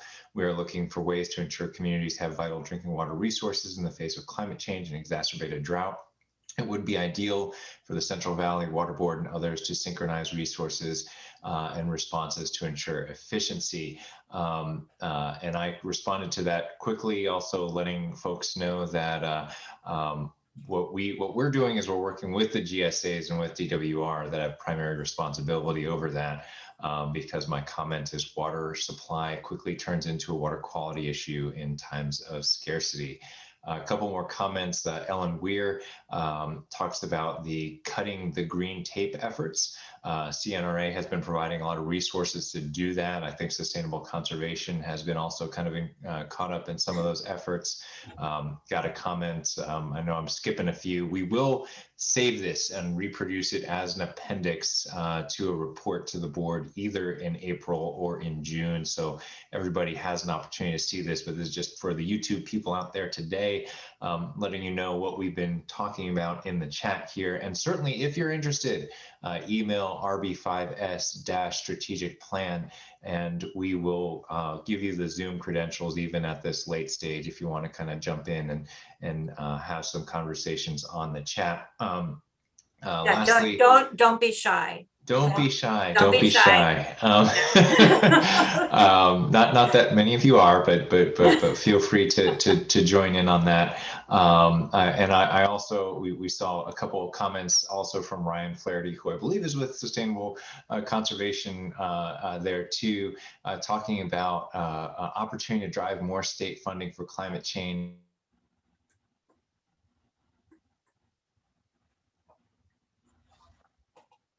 I think we lost you, Patrick. Yeah, I think we did. Just lost your audio. You're currently muted. Yep. Looks like you are muted, Patrick. Yeah, no, there we go. My mic fails from time to time. It's Zoom issues with everybody here. Ryan Flaherty, oh, still getting me? We are. All right. Yeah. Ryan Flaherty made a comment about limited resources driving into climate change to water quality issues. You betcha. We're making the pitch very regularly that we need more resources to the extent that we can to address the things like water recycling projects, to address things like managed aquifer recharge and things that will be part of the governor's water quality portfolio or governor's water portfolio and the water quality aspects of that. I think that's really the platform for a lot of the discussions and a lot of the engagements. And I think that will continue to be so for the years to come. So just wanted to kind of summarize that and took a few minutes aside. Again, asked for the credentials. One other thing I posted in the chat, we've got a copy of the presentation in PDF form that we can share with anybody who requests it. We have some ADA loopholes to jump through or barriers to jump through where we can't post everything online. And so, but upon request, we can make them available to you. We try and make all of our materials to the extent we're able, ADA compliant, but some of the presentations are a little trickier to do that, particularly when they involve outside groups and multiple different formatting things. But we will certainly make that available upon request. And if you are part of a community that needs ADA accessibility requirements, just contact us and we will figure out the best way to meet your needs for any document that is not online. We've also had some flags up there about ADA compliance and what we do with the historic documents, whether we should make more available. We have contractors working on remediating some of the most relevant documents. Continue to ask us for documents. I know it's such a challenge. You can't ask for what you don't know is there. I think that's one of the big losses. I will say that it is a governor's priority. It is a legislative priority to have everything ADA accessible. We're adapting to that as best we can. Obviously, it can take, to be quite honest, it can take literally dozens of hours to remediate a single permit. And we just are doing the best we can under the circumstances that we have available to us. But just summarizing some of the comments out there for the folks that may be on YouTube. Thank you so much. And wasn't actually not something I was aware of. So thank you for sharing that. That's really helpful.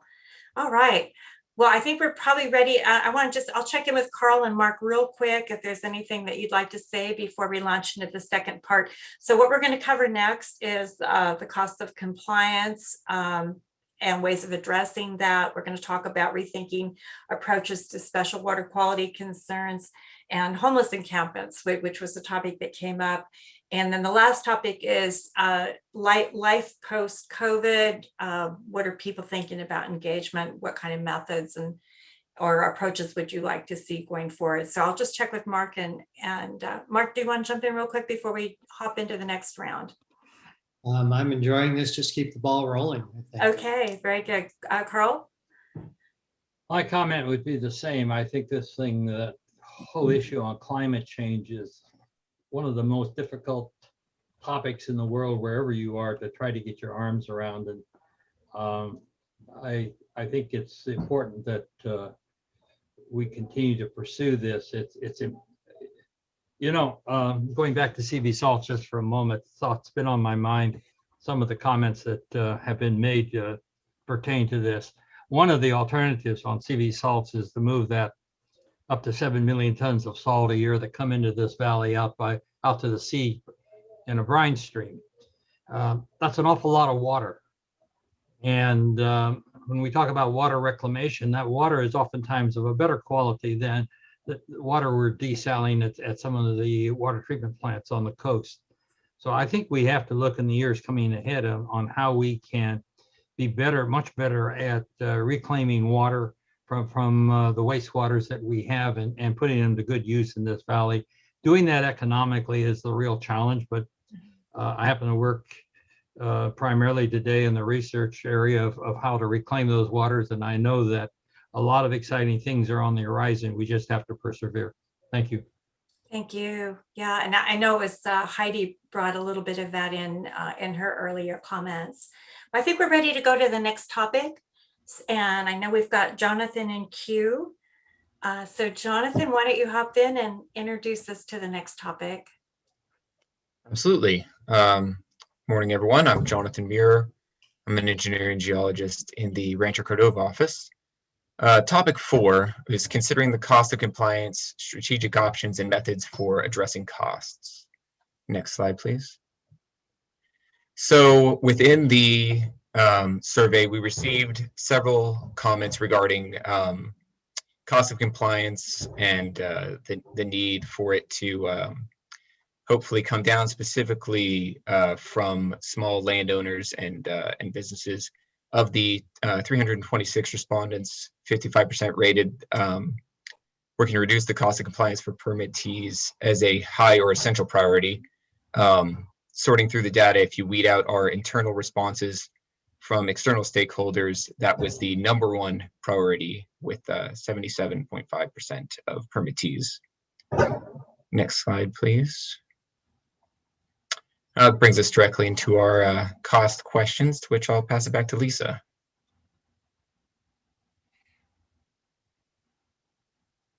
Thank you. So one of the things that you learned from the survey results was people not really completely understanding what was feeding into the cost. So when you talk about ways to reduce them, what they should be evaluating related to that. And then the second thing that we wanted to hear more about, so people said they didn't like this, but we did want to understand what people thought could be done to make the change. So we'd like to open the question and answer to everyone. And I already got people hopping in on this one. This was an area where they're pretty comfortable talking. So what additional information would you need to increase your confidence in the cost structure? And what could the board be doing to keep the cost down for you? And I'll look for hands. And I will go ahead. I once again see people in the chat. Ellen, go ahead and we'll get you unmuted here. And go ahead and hop in. Go ahead and introduce yourself, please. Hi, thanks for taking my comments. I'm Ellen Weir, General Counsel for Grassland Water District, and we provide water to managed wetlands in the Grassland ecological area. We've been working with the board over the last few years to talk about an alternative or more comprehensive regulatory framework for managed wetlands in the Central Valley. There are hundreds of thousands of acres of managed wetlands that face a number of regulatory compliance challenges, including those of the regional board. I think because we're managed as irrigated lands and now with CV salts, we are participants in that program. We also have a very robust water quality monitoring program and provide a lot of data to board staff. We managed to bypass drainage, agricultural stormwater around our wetlands to maintain water quality. We've, formed our own SGMA agency, and there's just a number of different compliance requirements that we don't always have the bandwidth or the time or the budget to afford to be intimately involved with or to keep up, so to speak. So I think one item that the strategic plan could address is the regional board's role in trying to facilitate some sort of specific compliance program or different ideas for trying to help us stay in compliance and keep our costs down. We pay, I think, $70,000, just my district alone, for the irrigated lands program. We provide all that data about our water quality. And, I think that there has been some movement in the past, but maybe like us, the board doesn't necessarily have the staff or the bandwidth to address this in a holistic way. And I think it could be a really valuable thing for the boards to move toward a specific policies for managed wetlands that help us stay in the business of protecting the environment and improving water quality. Great, thank you so much, Ellen. Debbie, you're next in queue. Hi, good morning. My name is Debbie Webster. I'm with the Central Valley Clean Water Association and really have appreciated the discussion so far that's been going on. For me, when I look at the cost of compliance, I also look at, there's two aspects, and some of them have already been talked about, is looking at how together through regional solutions, we can improve water quality and and public health, but do it at a more reasonable cost by working together for solutions. Because I represent a lot of point sources, sometimes it becomes very expensive to do those improvements right at the point of discharge, but there's other ways to actually improve water quality more or provide those beneficial use protections. And I want to say is I think that this board has been very good at trying to do this. It's just one of those tools and some of the other regulatory tools that could help more with that. And then also being a little more thoughtful. One of the things, a little bit more thoughtful as we look at our basin planning and basin planning options. One of the things that has really driven costs up, and I know that it's frustrating for both board staff and for a lot of our community, is that these blanket applications are how the basin plan gets interpreted, so that you're not necessarily you're not necessarily able to connect a use to what's being required because there was a blanket interpretation or a very conservative one that's not that site specific. And that whole basin planning process either adds cost on the regulatory end or on the implementation end or on even the regulatory end just to get it right. And so that's an area where I think needs to be explored more. Thank you. Let's go ahead to E. Sills, and I'll have you introduce yourself.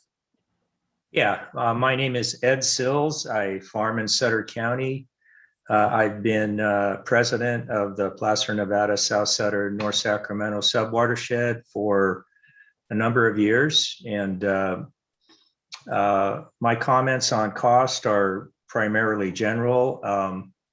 And I have a couple of principles that I think should guide our regulation. And the first one is that the cost and burden of regulation should be commensurate to the amount of risk, that is the probability and the extent of the potential damage to the environment.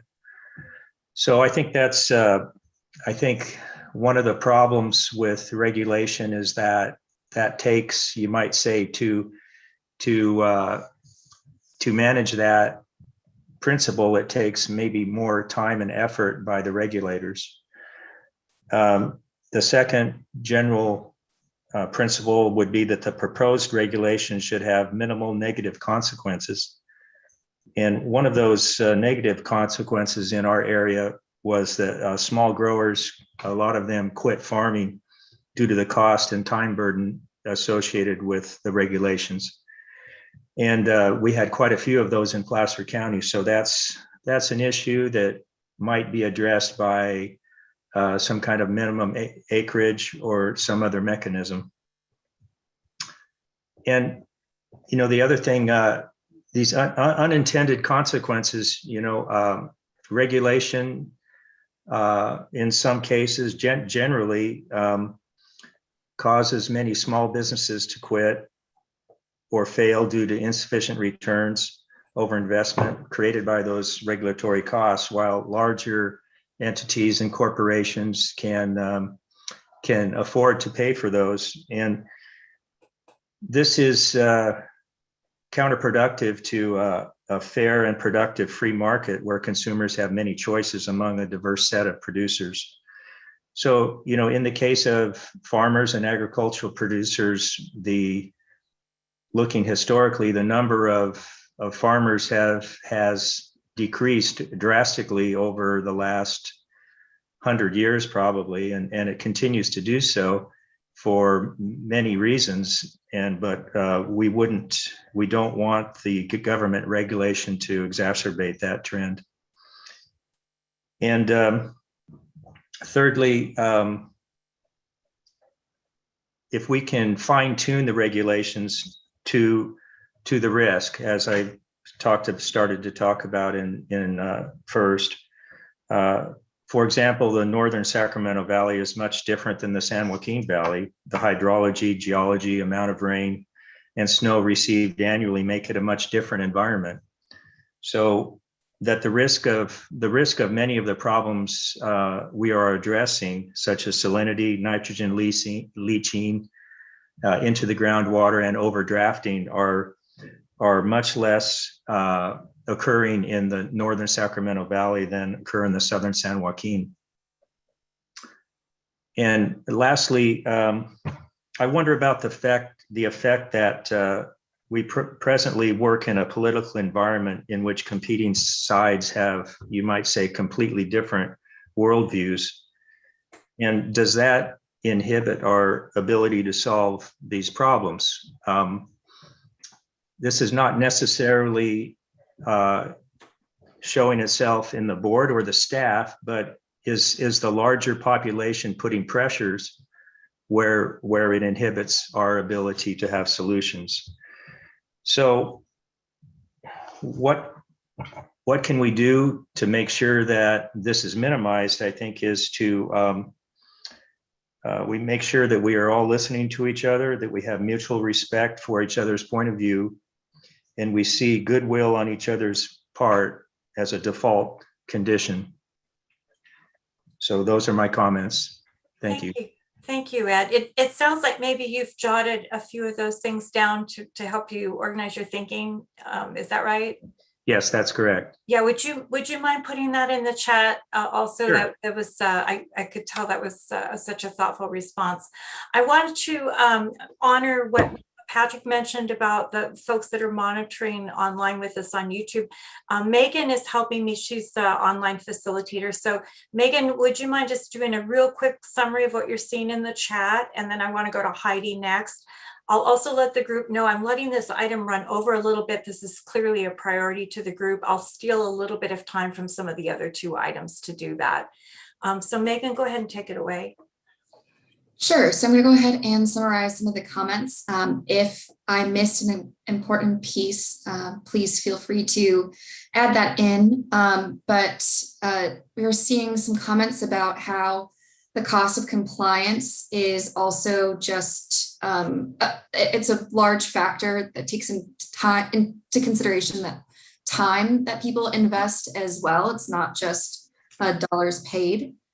We're seeing discussion about how there are differences in where the money is coming from, where the fees might exceed the cost of service. So other regions of the state not paying as much as Region 5.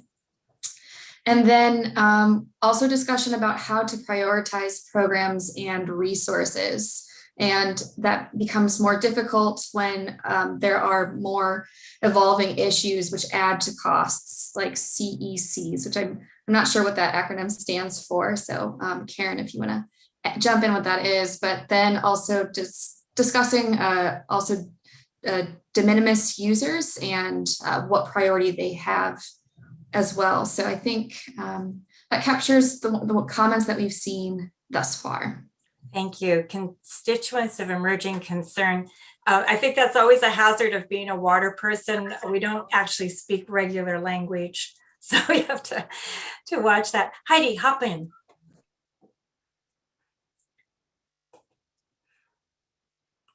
And we'll have you unmute yourself. And if you wouldn't mind just reintroducing yourself. Yep, still on. There she is. Thank you. It wouldn't let me unmute myself. Again, I'm Heidi Oriel with Regional SAN. We are a wastewater treatment plant located near Elk Grove, and we provide wastewater treatment services for about 1.6 million people within Sacramento and Yolo counties. I wanted to build on the previous comments that were very thoughtful, the principles for regulation and the thought about unintended consequences, which is such a difficult thing to grapple with, particularly when the regional board, has a particular role in protecting water quality. And there's a lot of challenges there with working with other agencies and trying to understand the larger impacts of what regulations might do. But one of the suggestions that Regional SAN entered into the survey was an idea of perhaps increasing staff field training. And this is something that I realize is not a small challenge because it takes time. Region 5 is very large geographically. We've got current challenges of COVID with getting out and meeting with people, but I think as far as a long-term implementation, having better connection, not just through these stakeholder processes, but also in getting regional board staff out to see what permittees do, visiting the wastewater treatment plants, which I know you do, but connecting with those agencies, visiting the ag permittees, visiting the managed wetlands, and really seeing what the day-to-day struggles are of these permittees, and also seeing the day-to-day benefit that each of these permitted entities brings to the environment and to our state as a whole, that I think that could really help build that connection and understand costs of compliance and potentially those unseen costs of how different regulations can affect different sectors. Great. Thank you so much, Heidi. And I am going to be mindful of time. I just want to check in real quick with Patrick or Clint if any observations, thoughts. Go ahead, Patrick. Yeah, no, I think it's I think that certainly Heidi's comment to get out in the field more. Our staff love doing that. I think we have managers that try and make it a priority to get folks out into the field to understand the dynamics of their discharge. We even drag along some state board folks from time to time to make sure that they are aware of the issues that we regulate. So that's absolutely a big part of what we can and should be doing. I think, my philosophy, Mr. Sills, I absolutely kind of espouse that as well. I think, and I try and find the middle ground between your comments and the comments of Joanne Kipps, who points out, quite right, that discharging in the Central Valley is a privilege, not a right. But I think that within that context, the water boards have to figure out how to best tailor the obligations that we imposed upon dischargers with the risk to water quality. We try and do that quite a bit, to be quite frank. I think that there's some of the Bruce's comments, there's a lot of efforts that have been underway in the Irrigated Lands Regulatory Program to lighten the burden for dischargers in the North Valley. They certainly are not subject to the same set of monitoring requirements that the dischargers in the South Valley are, but more can be done. I think we can have more productive conversations about tailoring all of our permits better to the water quality risk as we move forward, because I think we understand very, very clearly, our staff understands very, very clearly that we are, as I mentioned earlier, a fee-driven agency. We, our salaries are not paid by the taxpayers for the most part. There's a small sliver that comes in from US EPA and a couple other resources. But for the most part, we exist because we charge fees. And I think we have a responsibility to be responsible stewards of those resources that are entrusted to us to protect water quality. And so we want to do it in as streamlined of a manner as possible, while still maintaining those protections for water quality. And I understand many times, the large fees, the big fee is the capital upgrade that needs to be made to a facility. But and I think a lot of times we don't have a lot of flexibility with respect to that, though there are time schedules and other things that we can look to. But I think within the confines of, as long as we're protecting beneficial uses, there's a lot of discretion that we can apply. And whether that takes the shape of really being a little more transparent about how we exercise that discretion, whether it's a resolution or a basin plan provision, I think those are all things that we can consider as part of the strategic planning effort. So I really, really want to thank everybody for their comments, both on the side of let's reduce costs, and also on the side of, well, but also remember that the ultimate obligation is to protect water quality.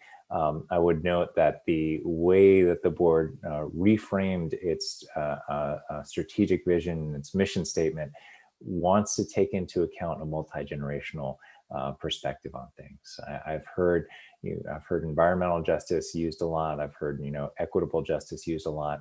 There's also, and I think it comes into context with the climate change perspective, a concept that I've heard recently of generational justice, that we don't want to pollute in such a way that our children, our grandchildren, our great-grandchildren will not have the same opportunities to enjoy both the groundwater resources and the surface water resources that we currently enjoy today. We want to not only protect but also enhance and restore. So thank you for everyone for the comments on this. I think we've got a lot to chew on here. It's a super big issue. I know our survey revealed it's a high priority for many of you out there. So we're going to take that into account as we strategize for the future. Mm-hmm. Thank you, Patrick. I know when you and I talked about your strategic planning, one of the things that there's a sort of balance between taking the day-to-day work and then pulling it into the more aspirational kinds of comments. So when we talk about things like generational justice, that takes us into a space that really helps us be strategic. Ed, did you want to say something else before I hop off this topic?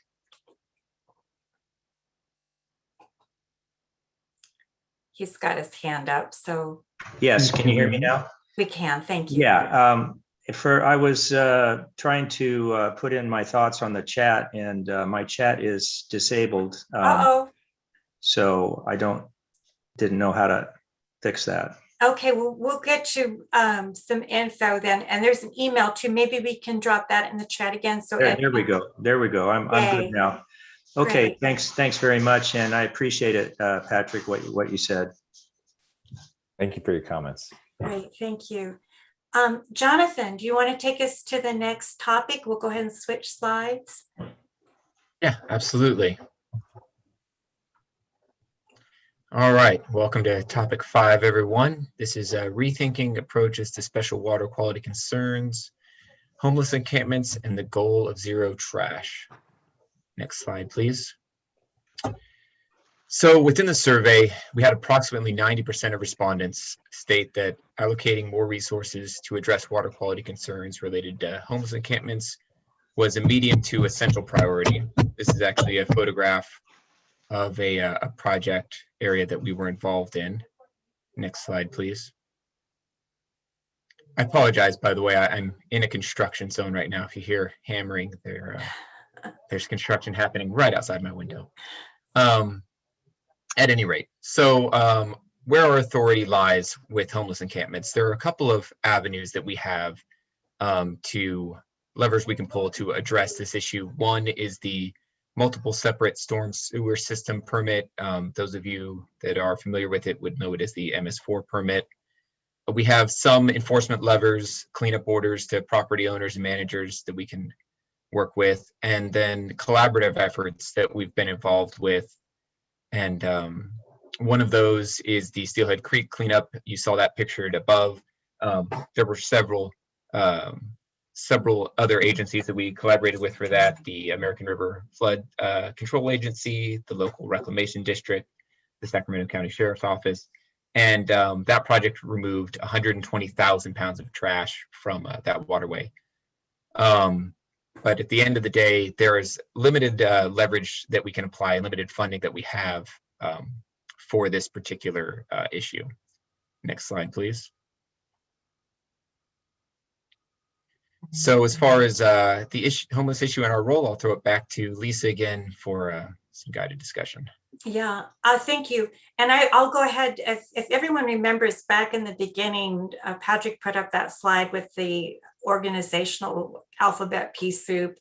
There's so many different organizations that work on this, and it's actually, the board's jurisdiction is a sliver of that. It's just a piece of that. And that was interesting to me when I learned a little bit more about that. So given that limited role, then where should the board be focusing its efforts? How can the board be supporting addressing some of this? And then what are some steps that potentially the board could take to affect long-term solutions? That's the questions. And then Patrick, if you wouldn't mind just really quickly just explaining to people about jurisdiction and why this is complicated for the board. No, I think it's incredibly complicated. I think Jonathan got into it as well. We, as members of the community, like many of you, I think, when I bike into work or when I take a look at the local watershed. Trash and homelessness issues are endemic in the valley. And on one hand, we want to have incredible compassion for the individuals that wound up in that situation. We've had presentations to the board that show that those are not transients coming in from elsewhere. Those are members of our own communities. Of, you know, here in Sacramento County, it is former Sacramento County residents that are living by the river. In Fresno County, it's Fresno residents. Those are members of our greater community who are living by the water. But they're also generating an incredible amount of trash. The encampments are polluting the waters, and efforts to remediate that pollution have stymied local governments as well as the water boards. There's a lot of constraints that they have on treating these individuals compassionately, and some of them under court order. They can and can't do certain things. The shelter capacity is at a minimum. And I think that we have to be respectful of the lines that are drawn in these particular circumstances. Work with local agencies, try and collaborate with them, but recognize that everybody is resource constrained when dealing with these individuals who have found themselves living by the river. And again, I totally understand, you know, if there isn't shelter space, you know, and I think when I walk by these individuals, you know, my thoughts are there, but for the grace of God go I, type of thing. You know, these are individuals who have had circumstances that are tough to wrestle with as somebody who's in our position. But, you know, our society can be very cruel to those individuals. So threading those boundaries while maintaining our compassion and working towards water quality is a huge challenge for the board. So I think particularly with this issue, I want to keep it wide open for folks to present their thoughts on this, to present their concerns on this, because we're wrestling with it in the same way that many of the local communities are. Mm-hmm. Yeah, thank you for framing that a little bit more, because I think it's interesting. You did get a lot of survey feedback that people felt it was important, that there was a need to hop in some way, and also that there doesn't appear to be a lot of potential solutions. So I'm going to ask everyone to please just put your thinking caps on. I don't know if any of you are working on anything that might address this. If there are concepts or ideas, this is really a place where some input would be really helpful. I do see a little bit going on in the chat here. What are you seeing from Karen? Patrick, do you want to hop in with what you're seeing, or do you want Megan to read that? Yeah, if Megan can read it and I can respond. Yeah, go ahead, Megan, from Karen. Sure. Karen's asking about the statewide trash amendments, and there was a conversation started about it, but that the state water board or another organization seemed to have lost traction with this, and said, can this cost-effective approach be revitalized? Absolutely. And thanks for making that point, Karen. So this is, I was a strong advocate for this, you know, kind of cross permitting approach. The concept for the folks that haven't worked on this is that many communities that operate what are called municipal separate storm sewer systems, or MS4s, which is many of the cities and towns in the valley, they operate these systems, have an obligation under their permit to clamp down on trash and install very expensive measures and to conduct very expensive street sweeping measures and things like that are absolutely appropriate for water quality protection. And the goal is full capture, so that the outfalls from your street sewer that clears the stormwater off the street and then discharges to the surface water does not have any trash in it. Minimizing trash there is a huge financial burden, but appropriately so for these municipalities. We've been approached by several municipalities in the region that have said, wait a second, I am spending millions and millions of dollars to try and eliminate that trash, but my outfall is feeding right into the American River, Sacramento River, or other watershed right next to a massive homeless encampment that is dumping tons of waste into the water body. So I'm reducing, a few bags of chips and some, other types of things that are falling into my storm sewer. I'm spending all this money on remediation of my system, installing concrete sumps and things like that. And meanwhile, this huge problem, why don't we have a conversation about dialing back my obligations under the MS4 permit and allowing me to kind of offset it with a more than equitable kind of harvesting of trash from these encampment sites and diverting money to doing that type of cleanup work. Unfortunately, at this juncture, the State Water Board hasn't been as receptive to that. I think there's certain anchor points that were tied to as part of statewide TMDL amendments that would require reopening strategies. But we continue at the regional board. I think Carl is a strong advocate. We've briefed him. We've briefed Board Member Bradford on this as well. We think it's a great idea.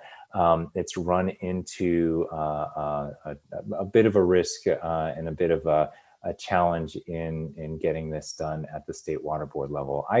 My sense is, just to be quite frank, is I understand where the State Water Board is on this.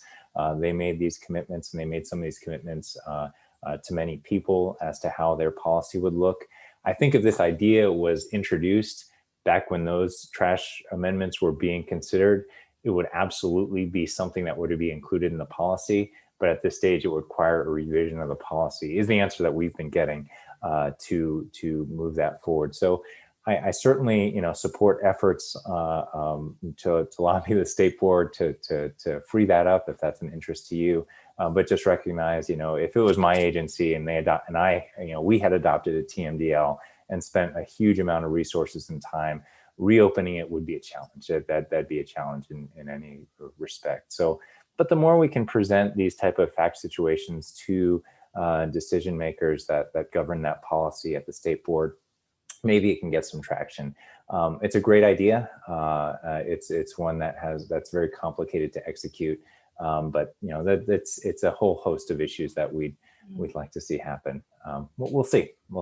I support it. I will say that. We have Bruce and Karen have both been adding a little bit to the chat, and I'm going to just check in with both of them in a minute. But one of the things Bruce is talking about, of course, he works in an organization that represents a lot of other people. And also he's a Roseville City Council member. And so he's got a perspective directly as one of the cities that's having to respond to this. And then Karen, I was curious, I know you work across multiple jurisdictions. Is there anything going on that you're seeing other people doing, or any insights that you have just from the fact that you work across so many jurisdictions? So that's a question to Karen. And then Bruce, if there's anything else you want to add, we'll go to you. There certainly are. Well, first of all, I'm going to have you introduce yourself again real quick. Oh, I'm sorry. Karen Ashby with Larry Walker Associates. Yeah, work with a number of different types of clients. So Patrick, first of all, I completely appreciate your comments, and I know that staff were working really collaboratively with the group, as Lisa Moretti mentioned, with the partnership and others, to look at how we might be able to merge these two programs, which are mutually beneficial. So I completely appreciate your comments and think you summarized that really well. There definitely are other programs in the Bay Area. They have kind of a trash reduction effort, and there are TMDLs where they're structured a little bit differently than the trash amendments, and they do have these types of offset or kind of crediting types of efforts that recognize cleanups in the receiving water. So but they are outside of the trash amendments, which I think is where the rub is. But yeah, I don't know if there are ways that we can be creative. It seems like that's such a clear intersect between the programs that maybe we can continue to see if we can put our creative hats on and maybe work with the water board and figure out how we could, make these more cost effective. Like we were just talking about the cost of compliance, instead of adding yet another thing, how can we merge these efforts? So I think that hopefully Lisa answers your question. Yeah, thank you, Karen. I appreciate that. And then as mentioned, Bruce, I know as a city council member, you're bringing a slightly different perspective to this. Lisa Moretti, did you want to add anything to this comment or to the discussion? And if you would, we not quite seen Okay, and you don't have to, obviously. Bruce, before I move on, anything else you want to add? Sorry, I was just able to unmute myself. I Yeah, go apologize. ahead. No, that's okay. Thank you, Lisa. Go ahead. Go ahead No. and introduce yourself again, please. Hi, I am Lisa Moretti. I am with the Sacramento Stormwater Quality Partnership, and I work at the City of Sacramento Department of Utilities. And I just want to echo, thank you, Patrick. Rich Mule has been working with us consistently and observe the fact that we have significant trash problems in our receiving water. But as a municipality within our permits, we have to spend our money to stay in regulatory compliance. And that means that the resources, the limited resources that we have, will now have to stay and focusing on what we believe is a smaller source of trash, which is from that just enters from our streets and goes out of our pipe. And one thing I saw was that Rich really tried to work with a broad stakeholder group. And what we found is that in water bodies, when you have maybe the base of the river responsible by DWR and the sides by flood control districts, and maybe the top of the levees by something else, is how do you bring all those stakeholders together to solve these complex problems? And it was not an easy process because there is not one agency that is responsible for all of those issues. So I would just, Rich spent Mule Water Board staff. I just wanted to say that his work on understanding that complexity was very helpful, and I'd encourage those types of relationships. Lisa, thank you so much. You must have really enjoyed the pea soup slide that Patrick showed in the beginning. Patrick, did we put Safeco on that slide? We did. There are a few that I missed, even in putting that together as we're walking through. I'm like, I should have included CDFA, ag commissioners. There's so many that we you know work what? with. Let's keep that slide and keep adding to it. I think helping people understand this complexity. Lisa, thank you so much. I've just so nicely stated. All right, I do want to make sure that you all get to end on time. I know some of you have hard stops. So let's go ahead. We're going to move. Thank you, everyone, for this topic. Let's go ahead and move to the last question, the last focus area. And this is going to go to Christopher. Go ahead, Christopher, introduce yourself, and we'll go to the next slide. Yeah, good morning. My name is Chris Flower. I'm an engineering geologist in the Rancho Cordova office, and I work with the site cleanup program. So with time being short, I'm going to quickly tee up topic 6 here and give everybody an opportunity to weigh in. So on this topic, we're going to be looking at stakeholder engagement, what we've learned during the COVID-19 crisis, and ways that we can improve engagement equity. So next slide, please. So in March of last year, as many of you on the call have probably noticed, regional board staff were sent into a telecommute role. So offices were generally shut down, and we got introduced to Zoom and Teams and WebEx and learned how to use mute functions and video functions and things of that nature. And as we're slowly working into a position where we're getting staff back into the office, the expectation and reality is that the virtual meeting is likely going to be here for the long term. So we kind of phrase this as the new reality. And kind of dovetailing that into the outreach survey that we put out, one of the questions that we presented to the regulated community and stakeholders is, what do you believe the Central Valley Water Board is not doing well? And from that, there were 2 themes that really jumped out significantly. One of them is leveraging some of the technology that's out there to better engage with the community where distance issues may exist, and also developing ways to more equitably reach out to the community and better engage with the community. So those are a couple items that we're looking into, and we've got on the next slide, we'll have a poll where we're looking to get some feedback from the group here, and also a couple questions as well that we'd like to talk with you about. Okay, so shall we launch the poll? Yes, please. All right.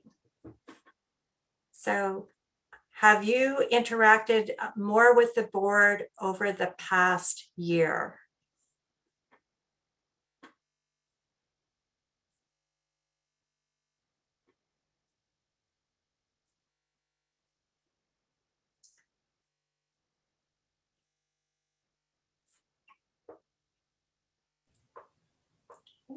And people are filling it in. We've got about 2/3 of the folks have responded. Thank you, everyone that's jumping in. I need 7 more answers.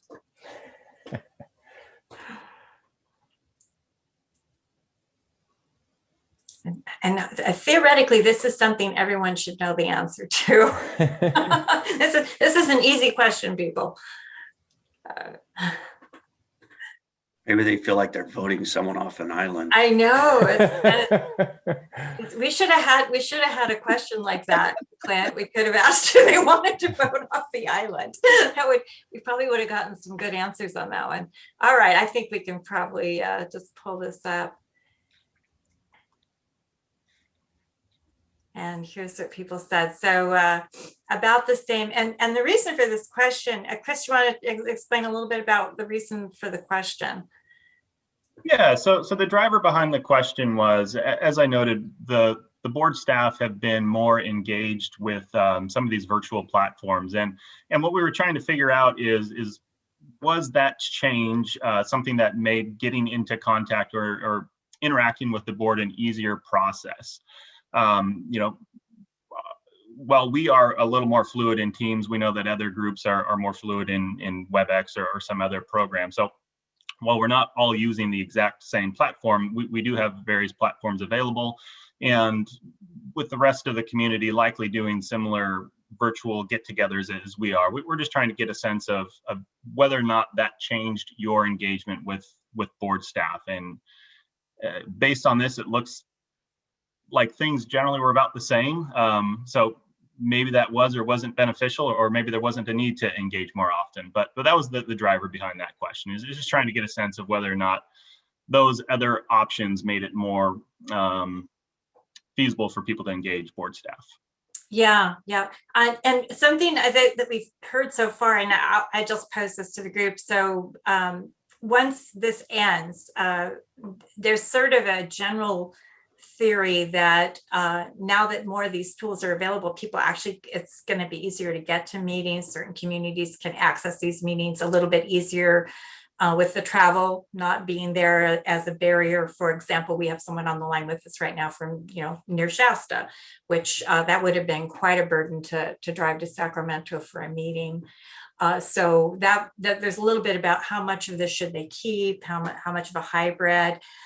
There's also some discussion about, are there downsides already in the chat? And we've heard this from some of the other comments. There's a great deal of interest. Relationships are really important. This one-on-one, this way of being in a conversation.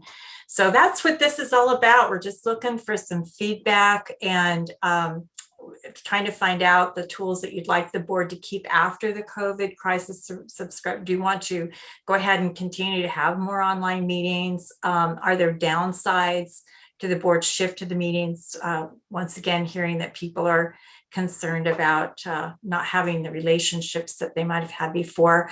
Also, you are in the chat already getting some comments about ways that you can make the actual online meetings work. So being able to see the other participants was something that people really enjoyed in this meeting, which they are not always able to see in a public meeting. Lisa, this is Carl. I think Monday morning quarterbacking is kind of dangerous, but maybe one question that could have been asked is, would you have been in this meeting if you'd had to drive to Sacramento to attend? Yeah, thank you, Carl. It's never too late to ask a question like that. So I will actually ask the group that, would you have come to this meeting? Just write yes or no. If you'd had to drive to the meeting, would you have come? I would still have come, Carl. You would have come, Patrick? Absolutely. I would have. I would have come as well. And I'm afraid that anybody associated with the board, that's the question. Yeah. I see Debbie has a hand. Yeah, go ahead, Debbie. and please reintroduce yourself.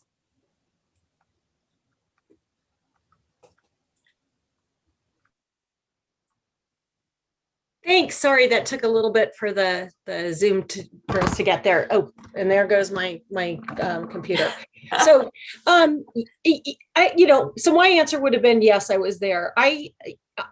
You know what, I would actually, I've appreciated that we've been able to get more people to more places. But what has really been difficult for me, and especially as we grapple with really kind of hard water quality subjects, is that communication over Zoom is only a piece of communication. And we lose the ability to really engage with each other and see each other, see reactions, body language, know when we need to work through another issue. And so I know that it probably would be a technical investment and even a coordinating investment, but looking towards ways that we could find a hybrid where people could participate via Zoom, that you can see them, they can see people that are in the room, but that that we still have that ability to share and collaborate and really see all parts of communication. I think that part has been, to me, really missing. And so that's why I personally like to go to meetings. I like to see body language. I like to see reactions and know when what you said is understood, is comprehensive, or is that you need more further discussion on. Thank you so much. JP, do you want to hop in and please introduce yourself? Hi, JP Cataviella with Dairy Cares. Thanks for the opportunity to comment. I'd like to say, would I have come to the meeting today? No, but not because of the drive, but because of the COVID. So this was necessary to do this today. And if it had not been available this way, I wouldn't have come. However, yes, I would have driven to the meeting if there was no risk for COVID. But I think we've learned a valuable lesson during COVID, and that we can take something from it. I think a hybrid could work, but we need to delve a little deeper into what that means. For me, I don't think we should get rid of in-person meetings, but I don't know that we need to do everything in person.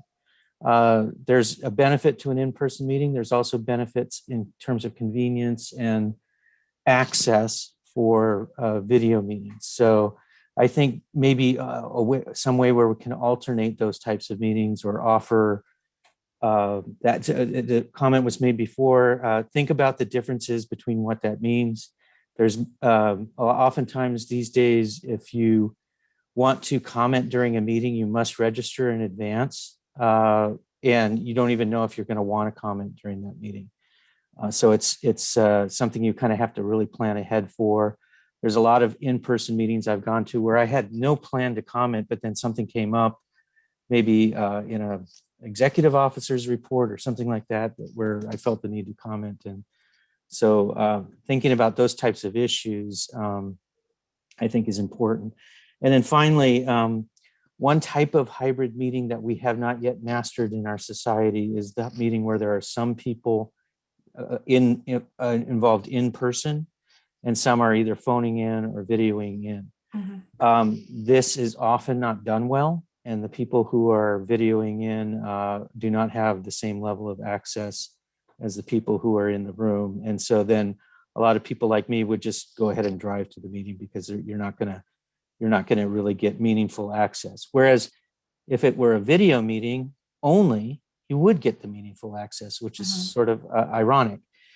What can we do about that? I think there are some models out there. There's probably some investment that needs to be made to make that work. But again, and I hadn't meant to bring them up twice in the same day, but the San Joaquin Valley Air Pollution Control District does a fantastic job of, at least with the technology of a few years ago, of making it possible for people to participate in meetings and feel like they're there. Now, they'll have a simultaneous webinar, and that in that case, access is limited, but they'll have multiple locations where, so their board members don't all have to go to the same room. They can all meet in different rooms, and they'll have, the audience can go to their nearest air. So there's 3 different offices they can go to. Really reduces the driving time, which, you know, is in their interest because they're trying to keep the air clean.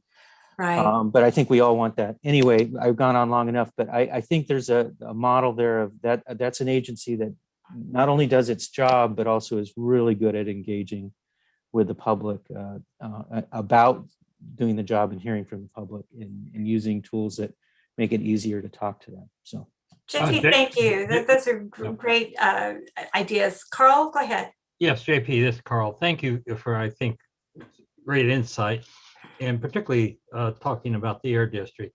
I've had a great concern for years when I see people who drive tremendous distances, who a lot of people in the Central Valley live a long ways from Sacramento.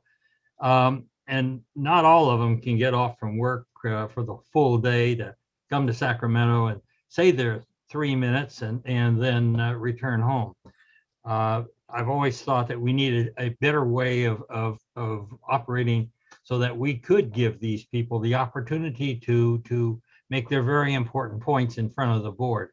So I think you brought up some ways that we might do that. You point out, I think very correctly, that integrating both a virtual meeting and an in-person meeting is not the easiest thing in the world to do, and how to maintain the value of both, I think, is going to be a challenge. But you know, I think I'm up for the challenge. I think we need to find ways to do it. Thank you. Thank you. And yeah, I know, Carl, you and I have actually been in meetings like that with DWR, and so we know they work. I want to just check in real quick. Eric, I'm getting a little nervous about time, but if you have a minute to make a comment, and then Tess as well. And then I'm going to have Megan just quickly summarize what's in the chat. And then from there, we'll move into closing comments. And Patrick, I'm stealing a little bit of your time from the closing comments, only because we've been commenting all along. Yeah.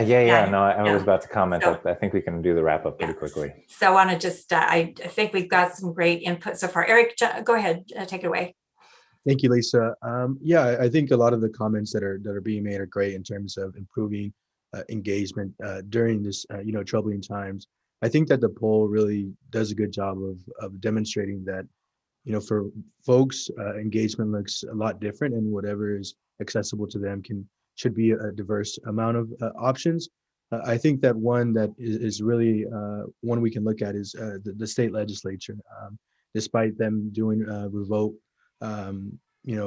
streaming of certain hearings, there's also the opportunity to go into in person and testify on certain bills and provisions. And so I think that when we look at, underrepresented communities who may have barriers to engaging online or just limited computer proficiency, having the opportunity to make such comments in person could be really helpful. But I also wanted to also highlight that, it would be very helpful as well to increase engagement is as well to have the Spanish speaking option, or just option in various languages. I think this would really be beneficial in terms of opening and broadening the opportunities for as much of the public to participate. And I just wanted to highlight that doing a dynamic approach could be really helpful to just broadening participation. Thank you, Eric. I actually have worked in some meetings also where there's been an in-person multiple language choice, which is sometimes a little bit easier to do, and simulcast, which that is expensive. But the technology, several people have been noting that the technology is getting better. Thank you for that input. Tess, go ahead and unmute and introduce, and I'm going to have you kind of wrap this one up. Yes, my name is Tess Dunham. I'm an attorney at Constrays and Conway, and I represent a number of dischargers and groups before the Regional Water Board on all different types of matters, from policy, regulatory to enforcement matters. I do think it's really important that when we get into the quasi-judicial and in the enforcement world, webinar or digital meetings are exceedingly difficult, and I think create a huge disadvantage especially to the individual or the party that may be subject to the enforcement action. So I want to make sure that, I think the water boards have done a great job at definitely, moving to a digital in the circumstances that we were in. But I would hate for us to stay that way, especially when we get into those types of proceedings that really have an impact on somebody's right with their personal rights or their rights as to how they operate their business from a waste discharge perspective. Also, it does, I think, create, not so much the Central Valley Board, but I have been on some long all day board meetings where, you have staff that goes on for 8 hours and there is no opportunity for dischargers to be able to interject themselves, even to if they have an objection to make in any type of a proceeding, we are locked out, right? And so you don't have the ability to actually exercise legal rights that you may otherwise have in quasi-judicial proceedings. So I do want to make sure we don't lose that. Understand on the policy side, it's a little bit different, but I do think it's essentially important in our enforcement quasi-judicial world that we get back to allowing those to be in person, so we do not truncate the rights of individuals in such important proceedings. Thank you, Tess. Megan, I'm going to have you just do a quick recap of the chat, and we'll move into closing comments. Sure. So we've got a lot of participation, whether they would have attended in person or not. It's mixed. Some said yes, others said no, due to distance of driving. Then there were a lot of reiteration of some of the comments that we've heard, saying that, remote is helpful, but face-to-face is important. And there are certain things that you miss when you're not in person. Some suggestions about other models to follow, like we can learn from schools about how to have a hybrid of both in-person and remote. And then a reiteration of the fact that underserved communities might have trouble with also with both pieces of in-person and remote, with the in-person being having to drive and take time off and the time of day, things like that. And access to technology and technological literacy and things like that. So let me just flag that really quickly. So for that one, I think that's another area where maybe we, the people that help run meetings, can be a lot stronger on this idea of reasonable accommodation. So for example, when I do a lot of tribal work, and we do all kinds of things with phones and things that you really have to accommodate when people do not have good broadband, and that's just a reality of this particular region. Sorry, Megan, keep going. Yeah, so then one other last comment is talking about the availability of having in-person meetings at different field offices simultaneously, so you can have people attend in person without having to drive quite so far. So your field offices in Reading or Fresno, as well as Sacramento, as a hybrid model that can approach. Great. And I think that's about all of the comments thus far. Thank you, Megan. Thank you for the summary. All right. Well, we are down to the last 10 minutes. It's my practice, and I think everyone would agree that we will end on time. So with that, I'm going to turn this back to Patrick and Clint, and for any kind of last thoughts they might have, and then we want to leave a little bit of time to the board members to make their thoughts known as well. So Patrick, take it away. Yeah. So next slide. I just really at this point want to thank everybody who's been involved in this effort. Our IT team, Jean, Bob, Mindy, and a lot of the other members who helped make this happen, as well as the members of the Strategic Planning Committee themselves, who kind of put this together on a very short order. I've heard a lot of things today, some new ideas to me actually that are actually really good ideas that I think will work to integrate into the board's strategic plan. I thank you for your input with respect to cost of compliance, homelessness issues, everything that we've discussed today. I think one of the things that we will be on the lookout for, and is mirrored by the comments coming in to the chat, with respect to the remote meeting participation, I think you see exactly kind of how I would expect it to kind of shake out, in that the folks whose job it is to appear before the board probably would have made it out to the meeting. And the people who have other day jobs and are very interested in the board's work or would not necessarily have been able to make it out to the strategic planning session. I think that mirrors what we see in terms of the feedback from our board meetings as well. So while I certainly anticipate that we will be back in person someday, hopefully soon, I would want to make sure that we do advocate for retaining that ability for stakeholders who may not be the stakeholder that is sitting in front of the board with their permit on the line or their civil liability order on the line, but for the other interested persons that have a viewpoint to contribute, maybe in the context of a planning action or something else, to be able to talk via the Zoom platform or whatever platform we may choose. I think that's not going away, and I think that the lessons from COVID-19 have taught us that that is doable. And that also, you know, big flag here, that it does not replace the in-person meetings, not just in Sacramento, but also throughout the region. You know, as kind of Bruce has been showing, sometimes you have to get in the field to understand what you're regulating. Sometimes you have to get in Bakersfield, in Fresno, in Redding, on the mountains, in the foothills, to understand what consequences the decisions that we make may have. But I want to thank everybody for their hard work in getting this done, especially the Strategic Planning Committee and our IT department. And thanks go out to Lisa, you and your team for helping us make this happen on such short notice. That's kind of my summary here. Next slide, Jean, if you could. And I'll just briefly say what we're planning on doing next. We plan on having a discussion of this forum, a write-up of this forum in front of the board in April. We will discuss priorities with the board as part of the strategic planning effort in June.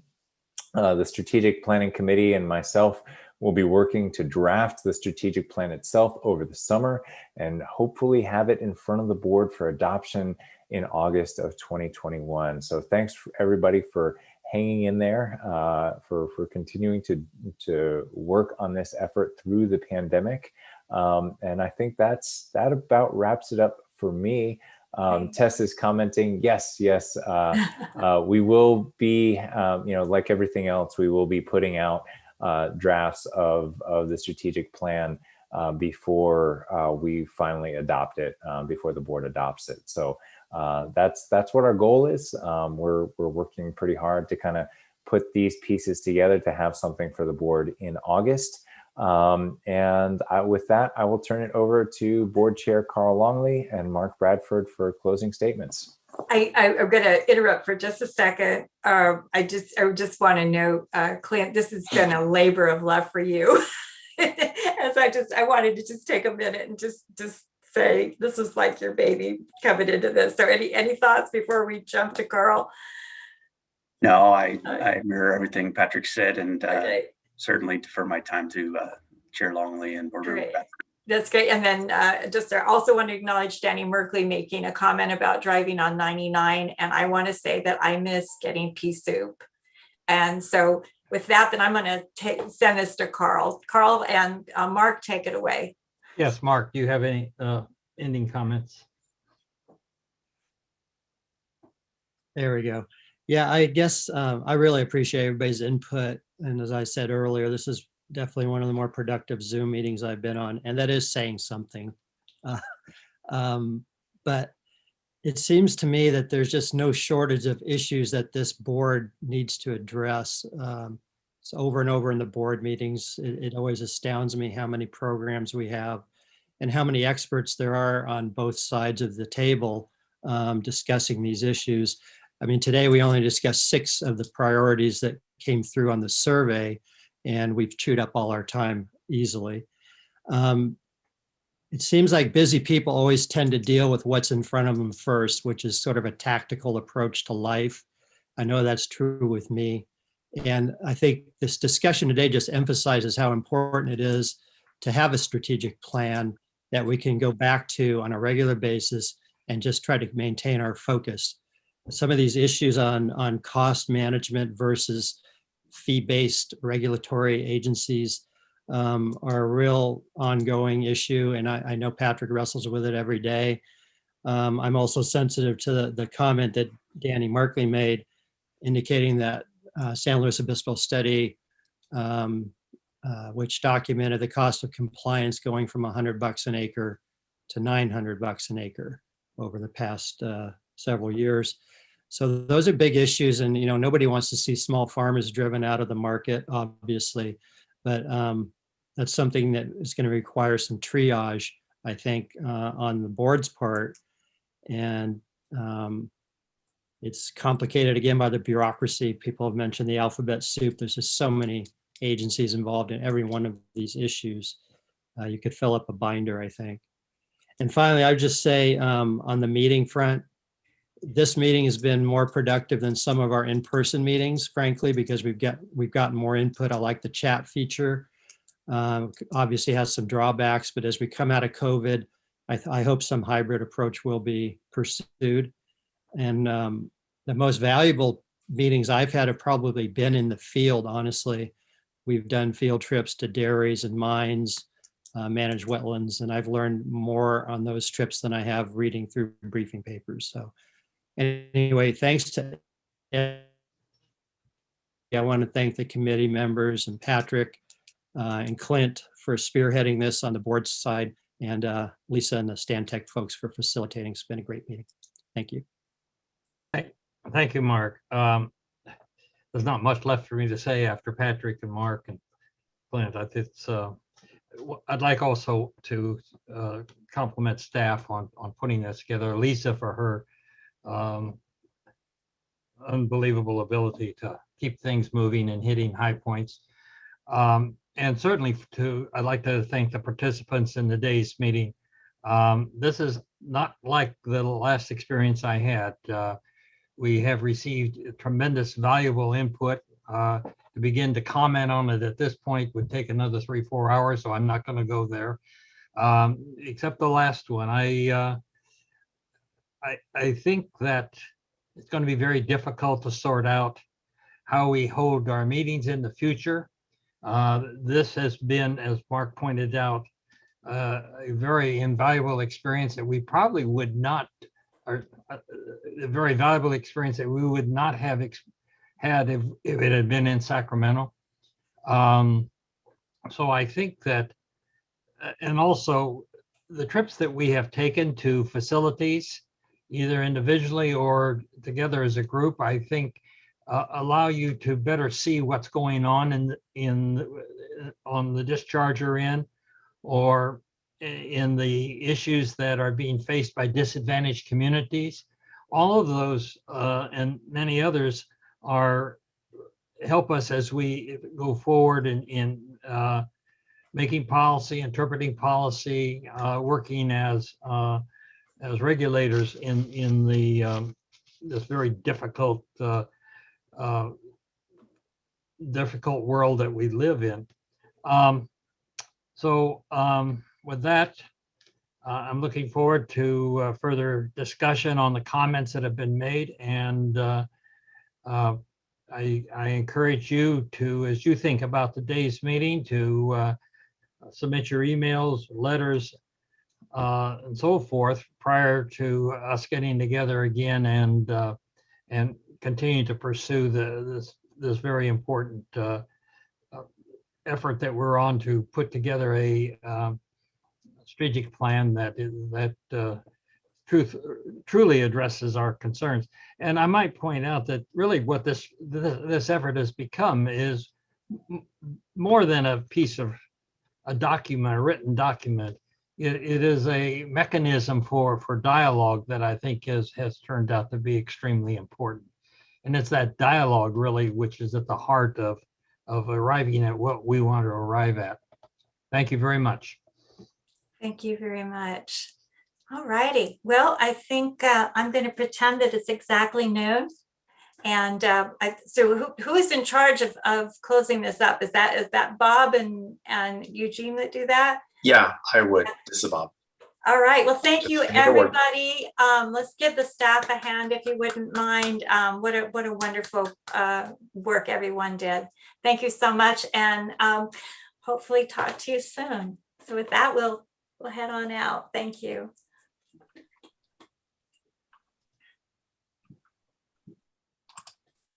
Yay. Okay, I will end the meeting. I'll stop the YouTube Hey, stream. team. Good job. Hey, Patrick, we can do a debrief if you like. So we'll maybe schedule something. Yeah. Absolutely. Thank you. Thank you, everybody. Great job, team. Great job. Thank you. Have a good weekend. All right. Take care. You can end for all, Bob. Yeah, I could do. I'll stop it from here. I want to save out the chat one last time.